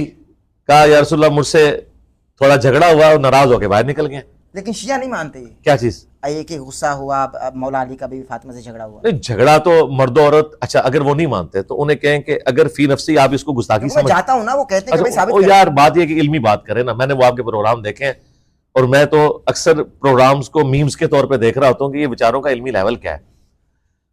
तो इनसे मीम्स के तौर पे देखते आप आपकी भी कई चीजें मीम्स के तौर पे देख रहा होता। अच्छा, उसमें देखें क्या पैगंबरों का अपनी बीवियों से इख्तलाफ नहीं हुआ? तो अगर मौला अली का अपनी बीवी से किसी मामले में इख्तलाफ हो जाए मियाँ बीवी होने के नाते, तो इसमें कौन सा ऐसा मसला है? खामखा किसी चीज को गुस्ताखी बना के पेश करना। इन्होंने बेसिकली शिया के यहां ये ज्यादा मसला है और बरेलवियों के यहां भी, इन्होंने अंबिया को या अहलुल बैत को कोई इस तरह बना के पेश किया है कि उनमें कोई इंसानी जज्बात नहीं थे। मसलन कुरान में ये वाकया अगर ना होता, इन्होंने ये भी नहीं मानना था कि मूसा अलैहिस्सलाम ने आके हजरत हारून अपने बड़े भाई की दाढ़ी पकड़ ली। कुरान के अल्फाज है, तो उन्होंने कहा कि मेरी दाढ़ी को छोड़ दो, सर और दाढ़ी के बालों से खींचा, क्योंकि पीछे से उम्मत ने बछड़े को खुदा बना लिया था। ये कुरान के अल्फाज है। अब ये कुरान में ना होते तो उन्होंने कहना था ये कैसे हो सकता है कि मूसा अलैहिस्सलाम दाढ़ी और सर के बाल खींचे, वो तो पैगंबर है, दूसरा भी पैगंबर है, एक पैगंबर दूसरे के साथ ऐसे क्यों कर सकता है? वो भी कर सकता है, इंसान है ना, इंसान तो इंसान है। इसी तरीके से अगर ये कुरान में ना होता कि सैयदा मरियम को फरिश्ते ने बिशारत दी है कि तेरे यहां एक मुर्जाना लड़का पैदा होगा, उसके बाद तो कोई गुंजाइश ही नहीं थी कि जब हजरत ईसा पैदा हुए तो वो रोती कि मैं अब कौम को क्या जवाब दूंगी, जबकि फरिश्ता कह चुका था कि ये अल्लाह की तरफ से मुर्जा तय पा चुका है। उसके बाद तो सैयदा मरियम को परेशान ही नहीं होना चाहिए था। मेरे पास अगर हजरत जिब्रील आ जाए और मुझे कहें कि ये नबी इस्लाम का पैगाम मैं लेके आया हूं, मैं तो दुनिया को समझूंगा ही नहीं। लेकिन इंसान होने के नाते बहरहाल एक 16-17 साल की बच्ची है, उसने फेस करना है मुआशरे को, अगरचे अल्लाह ताला की ताईद हासिल है, बशरी तकाज़ा। उन्होंने कहा मैं इससे पहले मर के मट्टी हो जाती कि मुझे ये दिन देखना पड़ा। भाई मरियम, तुम्हें तो खुश होना चाहिए कि तुम्हारे पास इतनी मोजाना पैदाइश होने वाली है, लेकिन इंसान होने के नाते। फिर हज़रत ज़करिया अलैहिस्सलाम, वो भी कुरान में आया, दुआ कर रहे हैं जब दुआ कबूल हुई है, फरिश्ता आके बिशारत दे रही है कि वो कहते हैं मैं तो बूढ़ा हो चुका हूं, मेरी बीवी बांझ हो चुकी है, औलाद कैसे होगी? तो फरिश्ता कहता है भाई अल्लाह ने आपको भी तो पैदा किया था, अल्लाह नहीं कर सकता? ये बात मुझे पता है, ज़करिया को नहीं पता थी। भाई इंसान बहरल इंसान है, बाज़-औक़ात इस तरह उस पर कैफियत होती है, फिर वो इंसानी कैफियत में इंसान से ऐसे मामलात हो जाते हैं।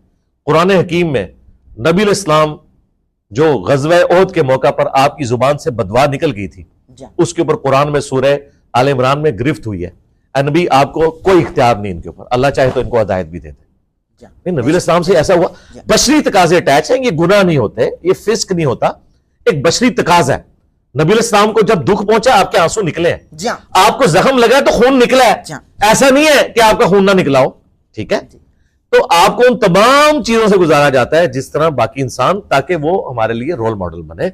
तो सैयदा फातिमा और मौला अली हमारे लिए रोल मॉडल है। मुझे बताएं, अगर वो हमारे लिए रोल मॉडल नहीं है तो और कौन है? और अगर ये कहते हैं रोल मॉडल है, फिर हम जिन कैफियत से गुजर रहे हैं उनसे उनको भी गुजरना चाहिए, मियां बीवी में नाराजगी होनी चाहिए। वरना सैयदा फातिमा और मौला अली मेरे लिए रोल मॉडल किस तरह होंगे अगर उनकी आपस में नाराजगी नहीं होगी? हमारी तो आए दिन हो जाती है किसी ना किसी मसले में, हर घर की ये स्टोरी है ना। तो नबियों की बीवियों के साथ नाराजगी का जिक्र तो सूरतुल अज़ाब में, उसका क्या करेंगे?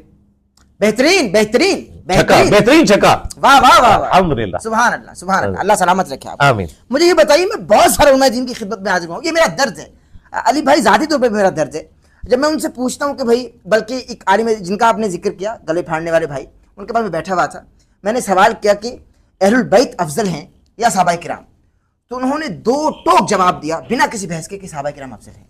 वो जाहिल आदमी है, उस बेचारे को क्या पता? ये जरा मुझको मेरे ख्याल है उसकी जहालत का वबाल आप कभी भी इनके ऊपर ना डालें, अहले हदीस फिरके के ऊपर। अहले हदीस फिरके का कहीं मौकिफ नहीं है, और ये टॉपिक कभी अहले हदीस के यहाँ डिस्कस भी नहीं हुआ, ये आपने सवाल इन्वेंट किया है, ठीक है? तो मेरा ख्याल है हमें वहाबियों से, अहले हदीस से, देवबंद से या बरेलवियों से नहीं पूछना चाहिए, हजरत अबू बकर सिद्दीक से ही पूछ लेना चाहिए कौन अफजल है। ठीक है, बिस्मिल्लाह बिस्मिल्लाह, सुभान अल्लाह। तो सही बुखारी में मौजूद है, हसन हुसैन के चैप्टर में हजरत अबू बकर कहते हैं कि मोहम्मद की मोहब्बत को अहले बैत मोहम्मद के कुर्ब में तलाश करो। तो हजरत अबू बकर का तो ये अकीदा है कि मैंने अगर रसूलुल्लाह के करीब होना है तो मैं अहले बैत रसूल से मोहब्बत करूंगा। और ये हदीस उन्होंने उम्महातुल मोमिनीन के चैप्टर में इमाम बुखारी ने नहीं डाली, हसन हुसैन के चैप्टर में डाली। अगर हजरत अबू बकर को रसूलुल्लाह का कुर्ब हासिल करने के लिए हसन हुसैन और सैयदा फातिमा की मोहब्बत की जरूरत है, तो मुझे और आपको बदरजा उला जरूरत है।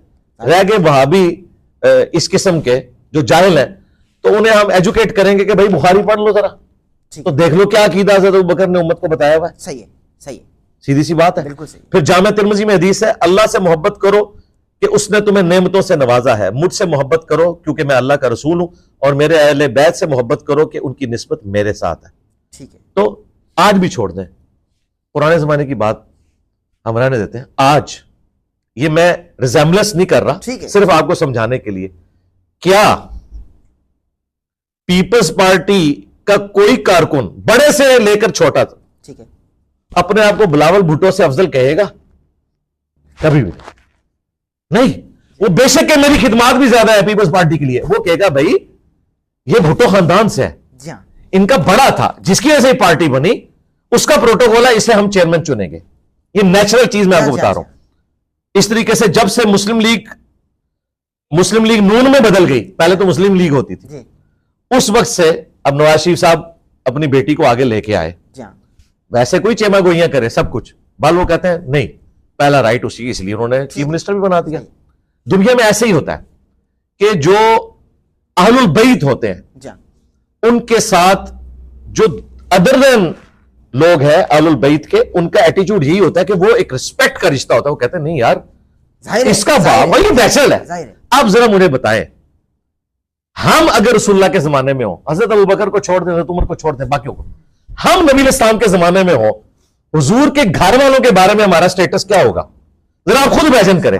हम अपने आप को या अपने घर वालों को हुजूर के घर वालों से बेहतर समझ रहे होंगे? तौबा तौबा, ये कभी तसव्वुर भी नहीं आएगा यार। अगर मेरे जैसा इंसान जो एक कमजोर दर्जे का है, वो ये तसव्वुर नहीं कर सकता कि मैं हुजूर के घर वालों की बराबरी करूं, तो अबू बकर जैसा ऊंचा इंसान, उमर जैसा ऊंचा इंसान, वो तसव्वुर भी नहीं कर सकता कि वो ये कहे कि हजरत फातिमा से मैं अफजल हूं, तो बात यही दर्द है, यही तकलीफ है, ये जालत है इन बेचारों की, इनको नहीं पता कि जब अबू बकर सिद्दीक रज़ियल्लाहु तआला अन्हु ने खुद को उनसे अफजल नहीं कहा, उमर फारूक ने नहीं कहा, जनाब उस्मान गनी ने नहीं कहा, ये गुण होते हैं कहने वाले। ये होते हैं कि ये सुन्नी शिया जब फिरके बने ना, उसके बाद ये सारे का सारा तमाशा शुरू हुआ है। पहले ये बहसें नहीं हुआ करती थी, सहाबा कराम में अगर अफजलियत की बात होती थी तो वो सहाबा में होती थी, अहलुल बैत एक्सक्लूड होते थे। ये मिशकात उठाएं, अहले बैत का चैप्टर अलग है, उम्महातुल मोमिनीन का अलग है, हालांकि उम्महातुल मोमिनीन भी अहले बैत है, सुभान अल्लाह सुभान। लेकिन इमामों को पता था कि जब अहलुल बैत की बात हो रही है तो हुजूर के घर वालों की बात हो रही है। अहलुल बैत में है कौन, जरा ये भी बता दें। अहलुल बैत में नबी इस्लाम के दूध के खून के रिश्ते के लोग हैं, आले अली, आले अकील, आले जाफर, आले अब्बास, ठीक है। और उसमें टॉप ऑफ लिस्ट वो पंजतन पाक वाला जो कॉन्सेप्ट है, वो हस्ती हैं। नबी इस्लाम की बीवियां भी अहलुल बैत है, लेकिन वो ऑनरी तौर पर है, चूंकि हुजूर के साथ उनकी निस्बत है। लेकिन जो परमानेंटली अहलुल बैत है वो नबी इस्लाम के दूध और खून के रिश्ते के लोग। जी हाँ, बिल्कुल। इस सवाल पे हमने फंसाया भी बहुत है शियों को, और शियों का एक सवाल मैं आपकी खिदमत में रखना चाहता हूँ, जो उनका इल्ज़ाम है। उनका इल्ज़ाम आप पर यह है कि आपने अपने रिसर्च पेपर में एक तहरीफ की है इसहाक बिन राहविया के हवाले से। क्या? कि आपने ये तहरीफ की, असली इबारत में जनाब अमीर माविया रज़ियल्लाहु तआला अन्हु की सहाबियत का कोई जिक्र ही नहीं है, जबकि आपने ये लिखा कि सहाबियत के सिवा, ब्रैकेट डाल दी। ये क्या किया आपने? ब्रैकेट डाली ना जी, सहाबियत के सिवा। हाँ जी, सहाबियत के सिवा। ये पहली बात यह है कि ये जो इबारत मैंने नकल की है ना, ये इब्ने हजर अस्कलानी की नकल की। जी जी, उन्होंने सारे इमामों को कोट किया है और उस इबारत में उन्होंने जिक्र मुआविया को डिस्कस किया कि इमाम बुखारी ने जिक्र मुआविया चैप्टर क्यों बांधा है जी, फजीलत मुआविया क्यों नहीं बांधा।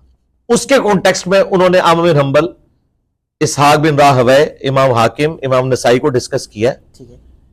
और यह बताया कि इमाम बुखारी के चूंकि उस्ताद थे इमाम इसहाक जी, तो वो हजरत मुआविया की किसी फजीलत के कायल नहीं थे सवाए सहाबियत के। सहाबियत को तो मानते हैं ना, जाहिर है जिक्र मुआविया हुआ है तो वो नबी इस्लाम के साथी के तौर पर। शियों का कहना है कि उसी किताब में अगर देखा जाए तो सहाबी भी साबित नहीं है वो। यार ये हमने उस किताब से नहीं लिया हुआ, ये इब्ने हजर अस्कलानी ने जिक्र मुआविया के ऊपर जो बहस की हुई है वो चीज उठाई हुई है, मगर उस किताब में तो साबित का जिक्र नहीं है ना। किसमें? जिसमें उन्होंने मुझे उस किताब का नहीं पता, ना मैंने पढ़ी है। मैंने तो इब्ने हजर अस्कलानी की किताब पढ़ी है, उसके अंदर फतुल बारी के अंदर ये चीज मौजूद है, साबियत को डिस्कस कर रहे हैं। मगर वो ये मैंने ब्रैकेट में लिखा है, अल मौज़ूआतुल कुबरा मुल्ला अली कारी। जी जी जी, देखें मैंने सहाबियत को ब्रैकेट में लिखा है, सहाबियत के सिवा कोई फजीलत साबित नहीं है। ठीक है ना, मैंने ये नहीं कहा कि कोई फजीलत साबित है, साबी होना भी तो एक फजीलत है ना, जाहिर है। हाँ, तो वो मैंने ब्रैकेट में डाला है। मैंने उस जुमले को किसी के मुंह में नहीं डाला, ब्रैकेट में डाला है। और इमाम इसहाक बिन राहवे अहले सुन्नत के इमाम है, अगर आप उनको कब्र से निकाल के जिंदा करके पूछें कि हजरत मुआविया को तुम साहबी मानते हो, तो वो कहेंगे मैं मानता हूं। सबसे ज्यादा अगर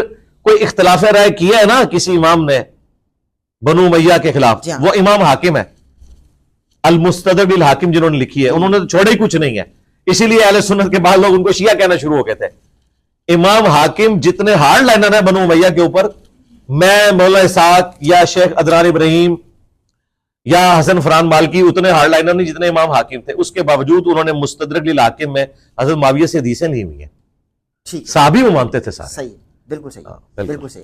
अगला सवाल आपकी खिदमत में रखता हूँ, बस चंद सवालात हैं, आपकी मेहरबानी, आप माशाल्लाह वक्त दे रहे हैं। मुझे बताइए कि हजरत से जनाब अमीर माविया की हिकमत अमली की तारीफ करते हुए आपने बेहतरीन वाकया डिस्कस किया और नाज़रीन से शेयर भी किया। आपने बताया कि वो मस्जिद के साथ एक कमरा था मकसूरा, वहां नमाज पढ़ा करते थे, वहीं पे नमाज, सही मुस्लिम में हदीस है, जी हाँ, वहीं पे नमाज पढ़ा करते थे वो। जबकि मौला अली अलैहिस्सलाम दुर्वेशों की तरह मस्जिद में चले गए और मर्डर कर दिया गया। फिर आपने ये कहा कि मैं मौला अली को मशवरा देता हूं कि उनको भी बॉडी गार्ड रखने चाहिए थे। जी जी जी, नबी करीम सल्लल्लाहु अलैहि वसल्लम की हदीस है, अना मदीनतुल इल्म व अलीयुन बाबुहा, यानी जो अलीयुन बाबुहा की मंजिल पर हो, एक आम बशर कौन होता है कि वो अली को मशवरा दे रहा है? मशवरा तो दिया जा सकता है, बाकी उनकी मर्जी है, हम तो अपनी रिक्वेस्ट। यानी आप मौला अली को मशवरा देंगे? जी, मैं तो कहता हूं नबी अलैहिस्सलाम दुनिया में मौजूद होते, हम उन्हें भी मशवरा देते। मसलन मैं एक मशवरा जरूर देता कि जब नबी अलैहिस्सलाम को यह इख्तियार दिया गया, बुखारी मुस्लिम में आता है कि कोई नबी उस वक्त तक दुनिया से नहीं जाता जब तक कि अल्लाह ताला उन्हें इख्तियार ना दे दे कि चाहे तो वो उम्मत में रहे और चाहे अल्लाह के पास चले जाए। तो मैं हुजूर को मशवरा देता कि या रसूलल्लाह आप उम्मत में ही रहें ताकि उम्मत गुमराही ना हो। हम आपके नवासों का कत्ल देखें ही ना। आप होंगे, उम्मत जुड़ी रहेगी, या कुछ अरसा और गुजार ले आप, ताकि जो न्यू मुस्लिम है इनकी मजीद तरबियत हो। हम ये रिक्वेस्ट तो कर सकते हैं कि नबी इस्लाम के साथ हमारी सोहबत ज्यादा हो। इस किस्म की जो ख्वाहिशात है जी, उनका इजहार करना, मशवरा देना, ये मशवरा ये नहीं होता कि आप किसी को अंडरमाइन कर रहे हैं कि वो गलत सोच रहा है। मगर इस तरह के जब मशवरे दिए जाते हैं ना, उसके बाद क्या होता है कि जो बड़ी हस्तियां होती है ना, वो उसको क्लैरिफाई कर देती है कि भाई तुम्हारा मशवरा अपनी जगह, लेकिन इसके पीछे ये वाली हिकमत है। हां, जब कभी हुक्म आ जाए ना, फिर हम मशवरा नहीं देंगे।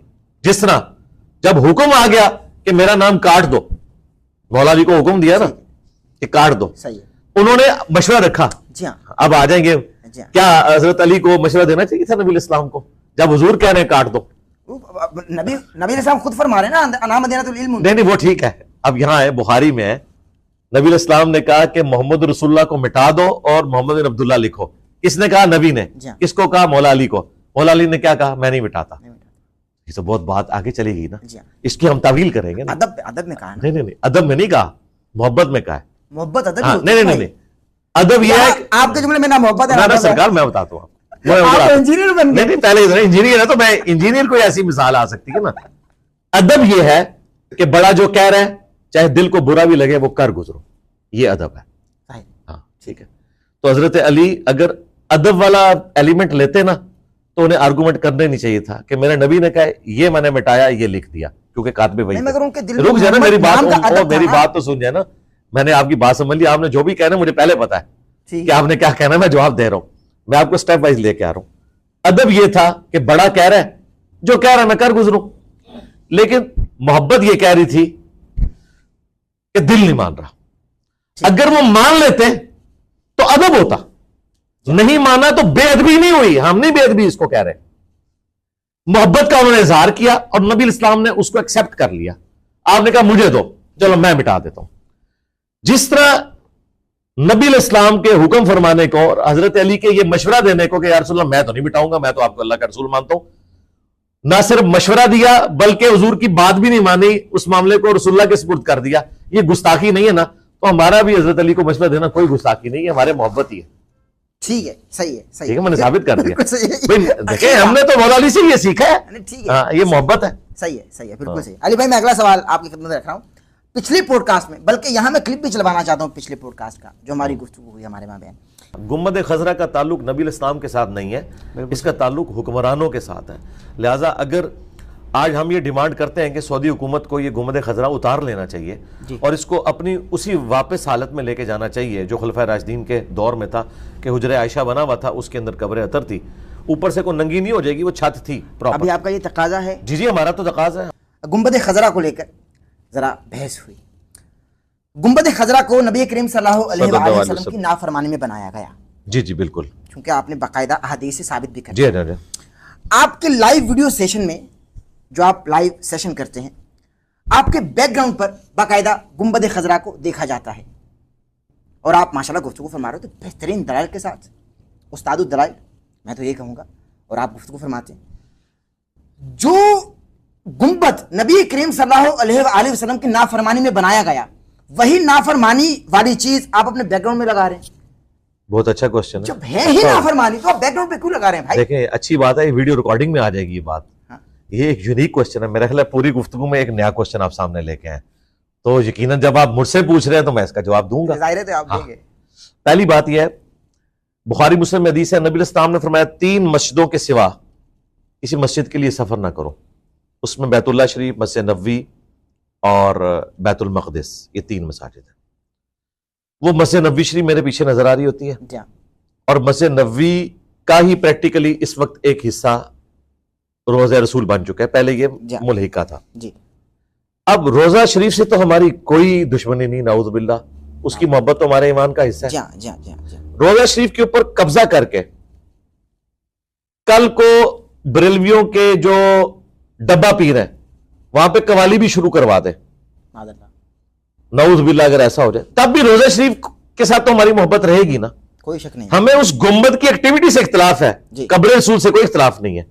वो गुम्बद तो उन्होंने रखा ना, ठीक है, वो बैकग्राउंड में कब्र रसूल नजर आ रही है आपको और मस्जिद नबवी नजर आ रही है, सही है। गुम्बद खजरा नहीं है। गुम्बद खजरा होता अगर सिर्फ मैंने गुम्बद अपने पीछे लगाया होता, गुम्बद खजरा नहीं नजर आ रहा, पूरी मस्जिद नबवी है रोजा शरीफ है और उसमें भी गुम्बद ऊपर नजर आ रहा है, नीचे रोजा शरीफ है। वो बेसिकली नबी अलैहिस्सलाम की कब्र मुबारक जिस जगह पे है और जहां आप नमाज पढ़ते थे वो जगह मैंने अपने बैकग्राउंड में लगाई हुई है। गुम्बद खजरा नहीं लगाई हुई। गुम्बद प्रैक्टिकली वहां लगा दिया अगर किसी ने, उसका जुर्म है।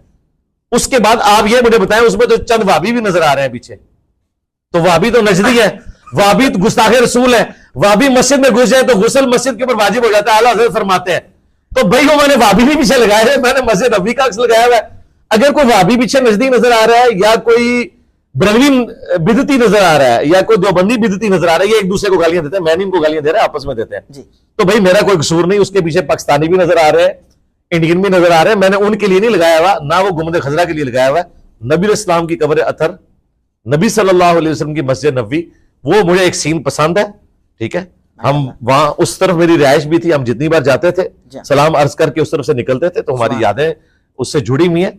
ये इस वजह से नहीं कि हम वहां गुम्बद दिखाना चाह रहे हैं। नबी इस्लाम की कब्र अतर जो है वो अगर मेरे पास एग्जैक्टली वो शबी हो तो मैं वो लगा लूं पीछे।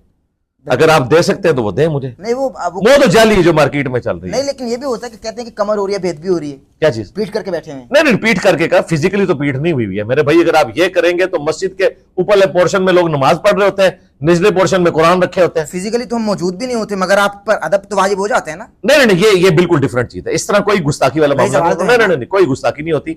और दूसरा, मैंने इसकी भी एहतियात की हुई है। मैं आपको बताऊं, मुझे पता था इस पे कोई इतराज कर सकता है। वो गुम्बद शरीफ मेरे साइड पे नजर आता है, हाँ, कमर फिर भी नहीं हो रही है।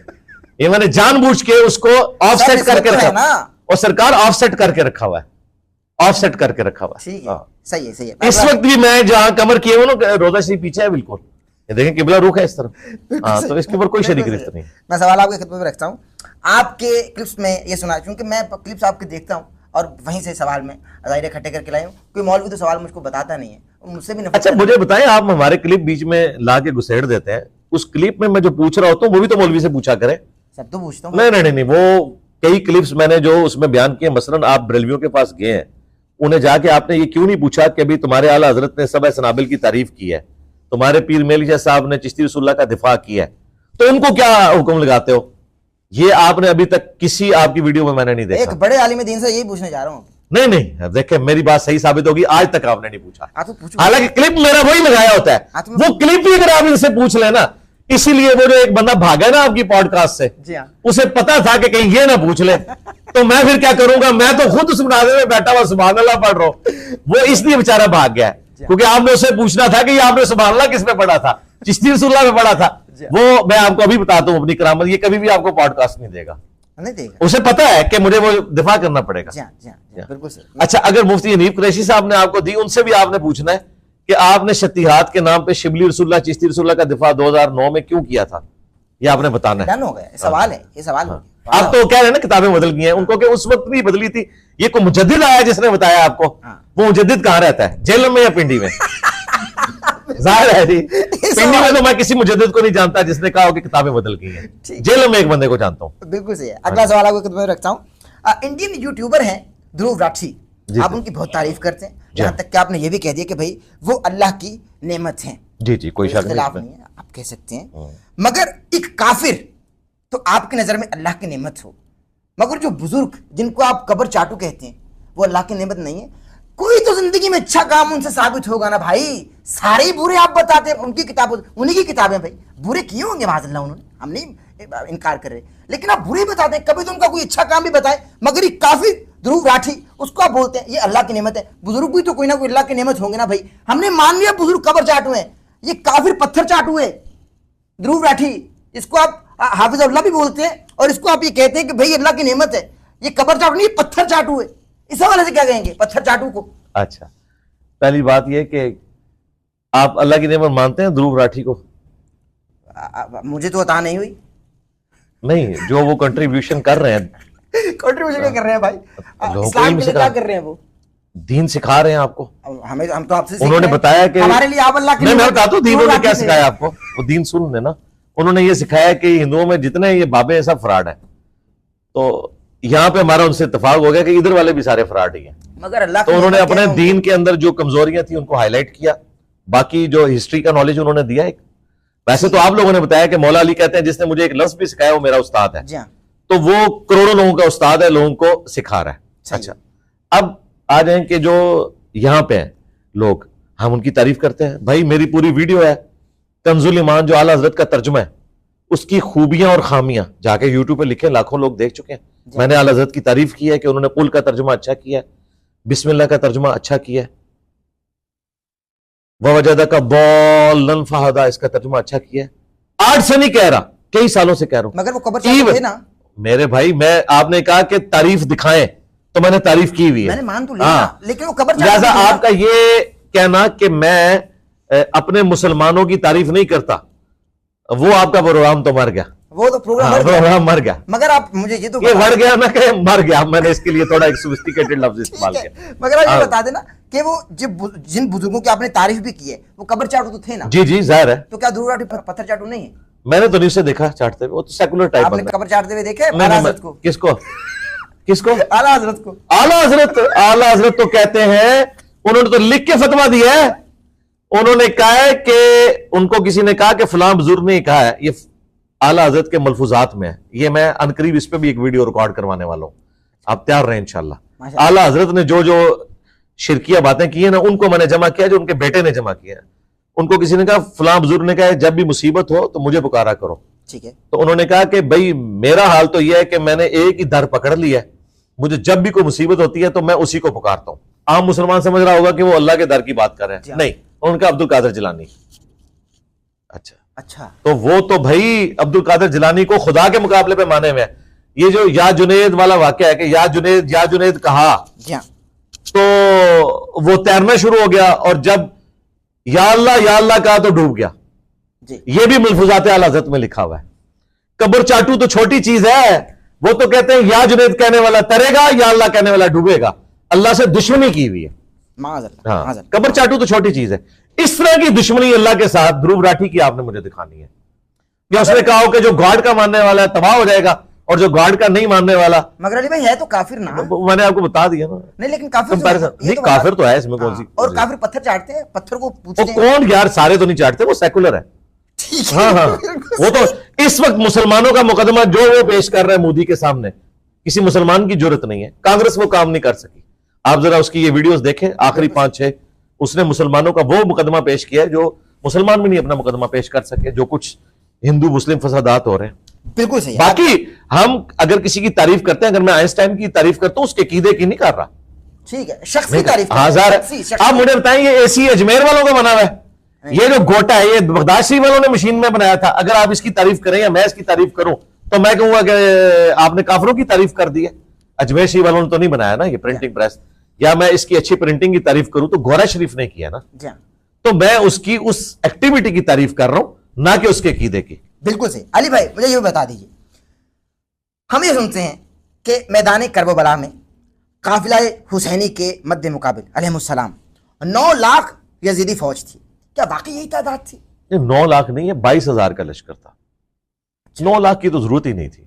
हम सुनते हैं मजालिस में 9 लाख 9 लाख का नहीं, मेरा ख्याल है 56 मुल्कों की फौजें। नहीं, 56 मुल्कों की फौजें कहां से आ गई? 56 मुल्क कहां? उस टाइम तो मुल्क ही नहीं थे भाई।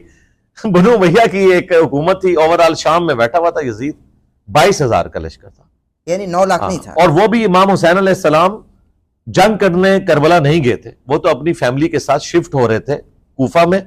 वहां से आपने एक पॉलिटिकल स्ट्रगल लॉन्च करनी थी, और उसके बाद जो है यजीद को तख्ते हुकूमत से हटाना था। लेकिन इसकी नौबत नहीं आने दी।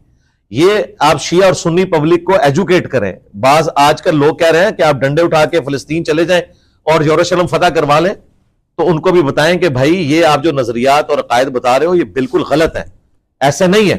बिल्कुल सही है। ठीक है, बिल्कुल ठीक है। हजरत हुसैन इब्ने अली जो है वो जंग नहीं लड़ने गए थे, वो शिफ्ट हो रहे थे कूफा। वहां से उन्होंने स्ट्रगल लॉन्च करनी थी, जंग उनके ऊपर मुसल्लत कर दी गई। करबला में जिनों की फौज भी आ गई थी, और उनका सरदार जाफर जिन भी सरकार हुसैन से मिन्नतें करता रहा कि मुझको इजाजत दीजिए। पता नहीं जी, हमारे इल्म में तो ऐसी कोई बात नहीं। अलबत्ता अल मोजमुल कबीर तबरानी में है, उम्मे सलमा ने जिन्नों का नोहा सुना था हजरत हुसैन की वफात के ऊपर, वो रो रहे थे। बिल्कुल ठीक है। मुझे बस आखिरी 2 सवाल है, मैं आपकी खिदमत में रख रहा हूं इंतहाई अदब और आजिज़ी के साथ। आप मुस्कुराते ये आपका स्टाइल है या जानबूझ के ऐसे बोलते हैं नहीं, आप? मेरा स्टाइल है। अच्छा, स्टाइल है। आप मुझे मुस्कुराते हुए बहुत खूबसूरत लगते हैं, अच्छा, कसम से, ठीक है। वल्लाह बिल्लाह तल्ला। आप भी अच्छे लगते हैं, मुस्कुराते हुए तो हर बंदे ही अच्छा लगता है। मगर आप कम मुस्कुराते हैं ना, यानी मुस्कुराते ना, हैं, ना, ना, नजर ना, कम आते हैं। डॉक्टर इसरार साहब की आपने कोई मुस्कुराहट वाली वीडियो नहीं देखी होगी। अगर मैं मुस्कुराता ना हूं तो इस वक्त दुनिया में सबसे ज्यादा मीम्स में मेरी वीडियोस यूज हो रही है। मुस्कुराता हूं तो तभी इस्तेमाल हो रही है। अच्छे लगते हैं। अगर मेरी हिस्से मजा ना हो जी तो कभी भी मीम्स ना बन सके। बिल्कुल से, यानी आपको मीम्स अभी तो आपने हमारे उस्मान भाई को नहीं देखा। हाँ, वो किसी की फौतगी की खबर भी मुस्कुरा के बताते हैं। बिल्कुल से। अली भाई, मैं एक सवाल करना चाहता हूँ, जरा ये भी मुझे बता दीजिए कि इमाम हसन अलैहिस्सलाम मोहम्मद अली के बेटे, इनके जनाजे पर तीर बरसाए गए। तीर बरसाने वाला कौन था? बनु उमैया के लोग थे, वो नहीं चाहते थे। यहाँ आप स्पेसिफिक नाम लें, बनु उमैया के लोग, ये क्या? मरवान को गवर्नर मदीने का बनाने वाला कौन था? हजरत मुआविया रज़ियल्लाहु तआला अन्हु। तो अल्टीमेटली ये सारे तीर बरसाने उन पर नहीं पड़ते? नहीं, उन्होंने तो ये नहीं कहा कि आप तीर बरसाओ, लेकिन ज़ाहिर एक फ्री हैंड तो दिया हुआ था, तो बदमाशी तो करते थे। इमाम हसन के साथ हजरत मुआविया पूरी जिंदगी हुस्न सलूक करते रहे। उन्हें माले गनीमत में जो खुमस था वो देते रहे, ये शिया भी मानते हैं। बाकी चंद एक मामलात में अगर मिस हैंडलिंग हुई है वो एक अलग बात, लेकिन ओवरऑल हसन हुसैन के साथ एटीट्यूड हजरत मुआविया का बहुत अच्छा था। और अभी आपने बदमाशी का लफ्ज भी यूज किया, क्या? कि बदमाशी तो थी उनकी, हजरत अमीर मुआविया की। नहीं, बदमाशी मैंने कहा लफ्ज इस्तेमाल किया? अभी तो कहा, ये किसके लिए कहा आपने? मैंने उसकी बात की है, मरवान बिन हाकिम की। तो मरवान को बदमाश बनाने पर किसने मजबूर किया ना? जाहिर है घेरा तंग करने का किसने कहा? इसमें से निकालना क्या आपने? निकालना कुछ नहीं है, लेकिन लोगों को जाहिर है कि आप रज़िल्ला भी कहते हैं ना, जो रज़िल्ला तो हमने साबिर की निस्बत की वजह से सवाल ले लीजिए, जो मोहम्मद के बेटे अली के बेटे को बेदर्दी से कत्ल करें, जनाजे पर तीर बरसाएं, ऐसा हुआ ही नहीं कभी तारीख में। तारीख ने देखा ही नहीं। तारीख किसी तरह जरीफी है कि एक बार जनाजा घर से चला गया, वो वापस गया हो, मगर फिर से वापस ले जाया गया जनाजा घर में।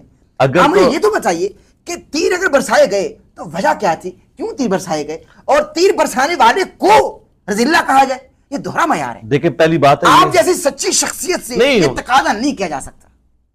तीर बरसाने वाले कोई भी साहबी नहीं था। वाकया करबला में कोई एक साहबी साबित करें जो यजीद की फौज की तरफ से आया हो।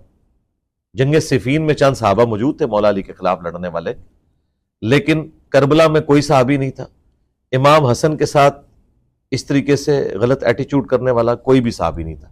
ये सब साहबा की औलादें हैं जो डेविएट हुई हैं। रहा ये तीर बरसाने वाला, ये एक तारीखी वाकया है, और हम इसको दुरुस्त भी मानते हुए अगर गुफ्तगू करें तो ये मरवान बिन हकम जो मदीने का गवर्नर था, ये बेसिकली उसका करना था। अम्मा आयशा ने तो हुजरे रसूल में इमाम हसन को दफन होने की भी इजाजत दे दी थी। अच्छा, जी जी बिल्कुल। अहले सुन्नत के यहाँ अगर आपने पूरी तारीख पढ़नी है, फिर हमारे अहले सुन्नत के यहाँ तो ये तारीख में लिखा हुआ है, लेकिन मरवान ने मुखालफत की। ठीक है, ठीक है। जनाजा भी मरवान ने पढ़ाया। अगर मरवान के कुछ रिश्तेदार भी बताई जाते हैं जनाब सईदा आयशा से, क्या शिया बताते हैं, पता नहीं कौन सी रिश्तेदारी है, हमें तो ये पता है उन्होंने मरवान को कहा था कि तेरे ऊपर और तेरे बाप के ऊपर लानत की थी नबी इस्लाम ने। बिल्कुल सही, बिल्कुल। उनका तो हजरत मुआविया के साथ भी एटीट्यूड बहुत सख्त था हजरत आयशा का। वो तो मुस्नद अहमद में हाकिम में मौजूद है कि तू डरता नहीं इस बात से कि मैं कोई बंदा मुकर्रर करूं और तुझ पे छुप के हमला करे, जो कुछ तूने हुजर इब्ने अदी के साथ किया। तो हजरत आयशा तो जब उन्हें पता चल गया था जंग जमल के बाद कि ये सब कुछ हुकूमती मामलात में एक डेविएशन हो रही है, तो फिर उन्हें पूरी गेम समझ आ गई थी। अली भाई यहीं से सवाल, हुजर इब्ने अदी से सवाल, जी जी, ये है नहीं सवाल, लेकिन ये करना चाहता हूँ। वो ये तो भाई फिर सवाल खत्म। नहीं, बस आखिरी मुहर्रम में कभी बात करेंगे। सवाल ही दो आखिरी, सवाल ही दो आखिरी। मुहर्रम में फिर बुला लीजिएगा ना, फिर मुहर्रम में आकर करूंगा। आखिरी दो सवाल ये बताइए कि जनाब हुजर इब्ने अदी के आखिरी अल्फाज ये थे कि मुआविया क़यामत के दिन मैं तेरा गिरबान पकड़ूंगा। हाँ जी, पुलिस रात पे मुलाकात। जी हाँ, मुलाकात जब होगी तो गिरबान पकड़ूंगा, ये हुजर इब्ने अदी के अल्फाज हैं। तो अगर जनाब मेरे मुआविया जन्नती हैं तो जन्नती का गिरबान पकड़ेगा भाई? कुरान में तो आया कि जब हम अहले ईमान को जन्नत में दाखिल करेंगे तो जन्नत में दाखिल होने से पहले उनके दिल में जो एक दूसरे के बारे में गिल है वो निकाल दिया जाएगा। ठीक है, तो ये इन जनरल मौजूद है कि वो जो गिल है, एक दूसरे के बारे में नफरत है, वो अल्लाह ही निकाल सकता है, इंसान नहीं इंसान के दिल से नफरत निकाल सकता। जाहिर है। इसी तरीके से अल मुसन्नफ इब्न अबी शैबा में कि मैं उम्मीद करता हूं कि जंग सिफीन में मेरे साथी जो शहीद हुए वो जन्नती हैं और मुआविया की तरफ से आने वाले भी जन्नती हैं। फिर अल्लाह के हुजूर मुकदमा मेरे और मुआविया के दरमियान तय पाएगा। तो ऐसा हो सकता है अहले ईमान के दरमियान कोई चीज आ जाए, मुसन्नफ इब्न अबी शैबा में फ़ज़ाइल सहाबा आमद बिन हंबल की किताब में कि सूरह हिज्र की आयत नंबर 47 के कॉन्टेक्स्ट में हज़रत अली कहा करते थे कि मैं अल्लाह से उम्मीद करता हूँ ये आयत मेरे, तलहा, जुबैर और उस्मान के बारे में है कि अल्लाह ताला जन्नत में जाने से पहले हमारे दिलों में एक दूसरे के बारे में अगर कोई गिल आ गया वो निकाल देगा और हम जन्नत में आमने सामने तख्तों पर बैठे होंगे। तो इंसान है ना, इंसान अपने दिल से किसी के बारे में कोई चीज खुद नहीं निकाल सकता, अल्लाह ही निकाल सकता है। मरे हुए के भी जाहिर है, जो दुनिया से चला गया उसके भी जाहिर है। इंसान कुछ नहीं कर सकता ना, अपने ऊपर कादिर तो नहीं है। ठीक है, सिर्फ जुबान पे कंट्रोल कर सकता है, वो हमने आज तक किया हुआ अल्लाह के फजल से। रात दिल का मामला तो हम कहते हैं, लोग हमसे पूछते हैं कि क्या आप हजरत मुआविया से मोहब्बत करते हैं, हम कहते हैं बिल्कुल। जितनी मौला अली हजरत मुआविया से मोहब्बत करते थे ना, उतनी हम भी हजरत मुआविया से मोहब्बत करते हैं। बेहतरीन जुमला देखिए, ये छक्का हमसे पहले ये किसी के दिमाग में नुज़ूल नहीं हुआ था। मैंने कई एक सवालात उनको क़यामत तक के लिए दफन कर दिया और ये यकीन करें, ये अहले बैत से मेरी मोहब्बत है कि अल्लाह की गहरी मदद मेरे साथ आती है। ये जुमले मैंने सोच के नहीं बोले, उसी वक्त दिमाग में कोई बात आ गई और फिर बदी मेरी जुबान से निकल गया। जुमला जी, सालिम दीन के पास जाकर मैंने ये जुमला आपका कोट किया, उन्होंने कहा ये क्या बात हुई? इससे बड़ी को बात नहीं हो सकती ना कि हम हजरत मुआविया से उतनी मोहब्बत करते हैं जो हजरत अली करते हैं। क्यों कि अली से मोहब्बत नहीं रखेगा मगर मुमिन, अली से बुग़्ज़ नहीं रखेगा मगर मुनाफिक।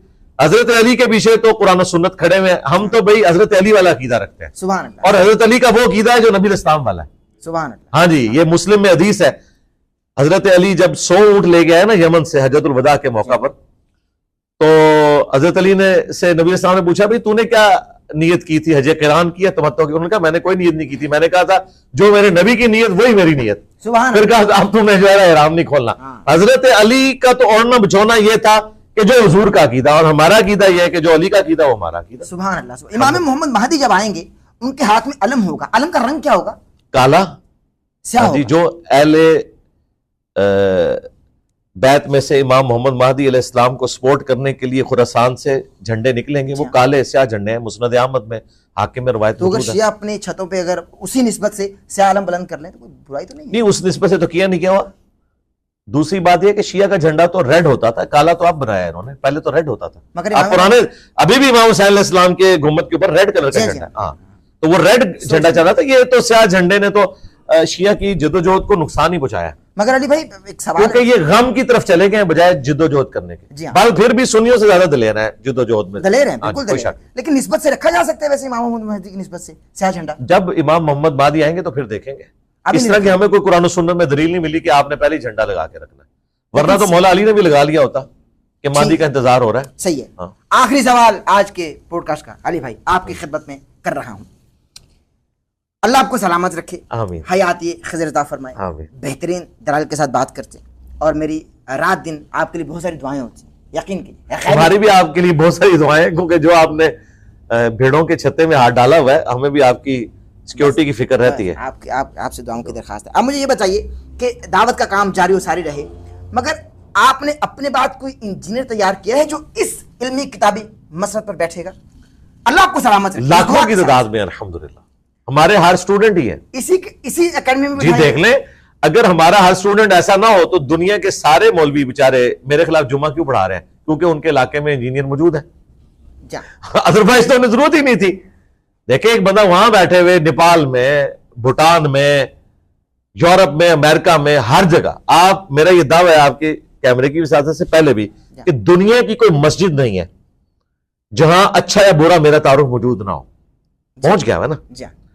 और हमारे स्टूडेंट्स आपको हर जगह नजर आएंगे, वो नजर आ रहे हैं और वो उन मौलवियों के घाटे फिट हुए हैं। उन्हें बताते हैं कि देखो ये लिखा हुआ है, तुम कहते हो हम कादरी हैं, तो अब्दुल कादिर जिलानी तो रफ़ अली से नमाज पढ़ते थे। तो हमने जो उम्मत को रिफॉर्म करना था वो इस प्लेटफॉर्म से कर दिया। बाकी ये अल्लाह का डिसीजन है कि मौलाना साग साहब के बारे में या डॉक्टर सरार के बारे में मदूदी साहब ने कभी सोचा भी नहीं था कि मेरे जानशीन ये बनेंगे। कोई रिश्ता नहीं है ना, ये दोनों उनकी जमात के रुकन। डॉक्टर सरार साहब तो छोड़ ही गए थे जमात, लेकिन उनकी कुरान की खिदमत की लेगेसी को डॉक्टर सरार लेके चले और खिलाफत और मलूकियत की जो खिदमत थी उसको मौलाना साग आगे लेके चले।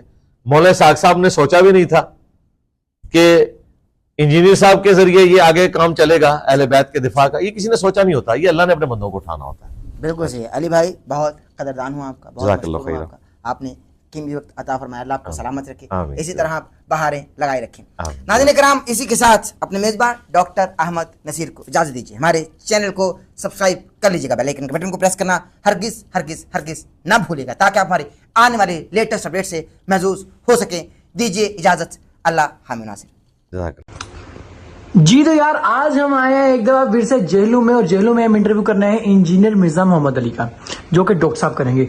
तो बहुत ही जबरदस्त पॉडकास्ट होने वाली है। मैं तो बिहाइंड द सीन में अपने जो भी है वीडियोस, छोटे छोटे क्लिप्स जो हैं वो बनते जाएंगे और बहुत ही इंजॉय करने वाले हैं। जिसने हमारे चैनल को भी लाइक सब्सक्राइब नहीं किया, वो भी अलीगढ़ चैनल को लाइक सब्सक्राइब लाजमी कर लें, और ये पॉडकास्ट देखने का आपको बेहद मजा आएगा, क्योंकि बहुत ही जबरदस्त पॉडकास्ट होने वाली है। क्योंकि आज तक मेरे ख्याल में पाकिस्तान में बहुत सारी जितने भी आलम दीन हैं उनका पॉडकास्ट बड़ा ही जबरदस्त डॉक्टर साहब ने किया, लेकिन इंजीनियर साहब के साथ जो मजा आता है मेरे ख्याल में शायद ही अभी तक किसी के साथ मजा आता हो। तो जिसने ये कंप्लीट प्रोग्राम देखना है, कंप्लीट पॉडकास्ट देखनी है इंजीनियर साहब के साथ डॉक्टर साहब की, वो अहमद नसीर ऑफिशियल पे जाए और उसको लाइक। अहमद नसीर ऑफिशियल की वीडियोस देखने के लिए हमारे YouTube चैनल को सब्सक्राइब कीजिए और बेल के आइकन को प्रेस कीजिए, ताकि आपको हमारी आने वाली तमाम वीडियोस की अपडेट्स मिल सकें।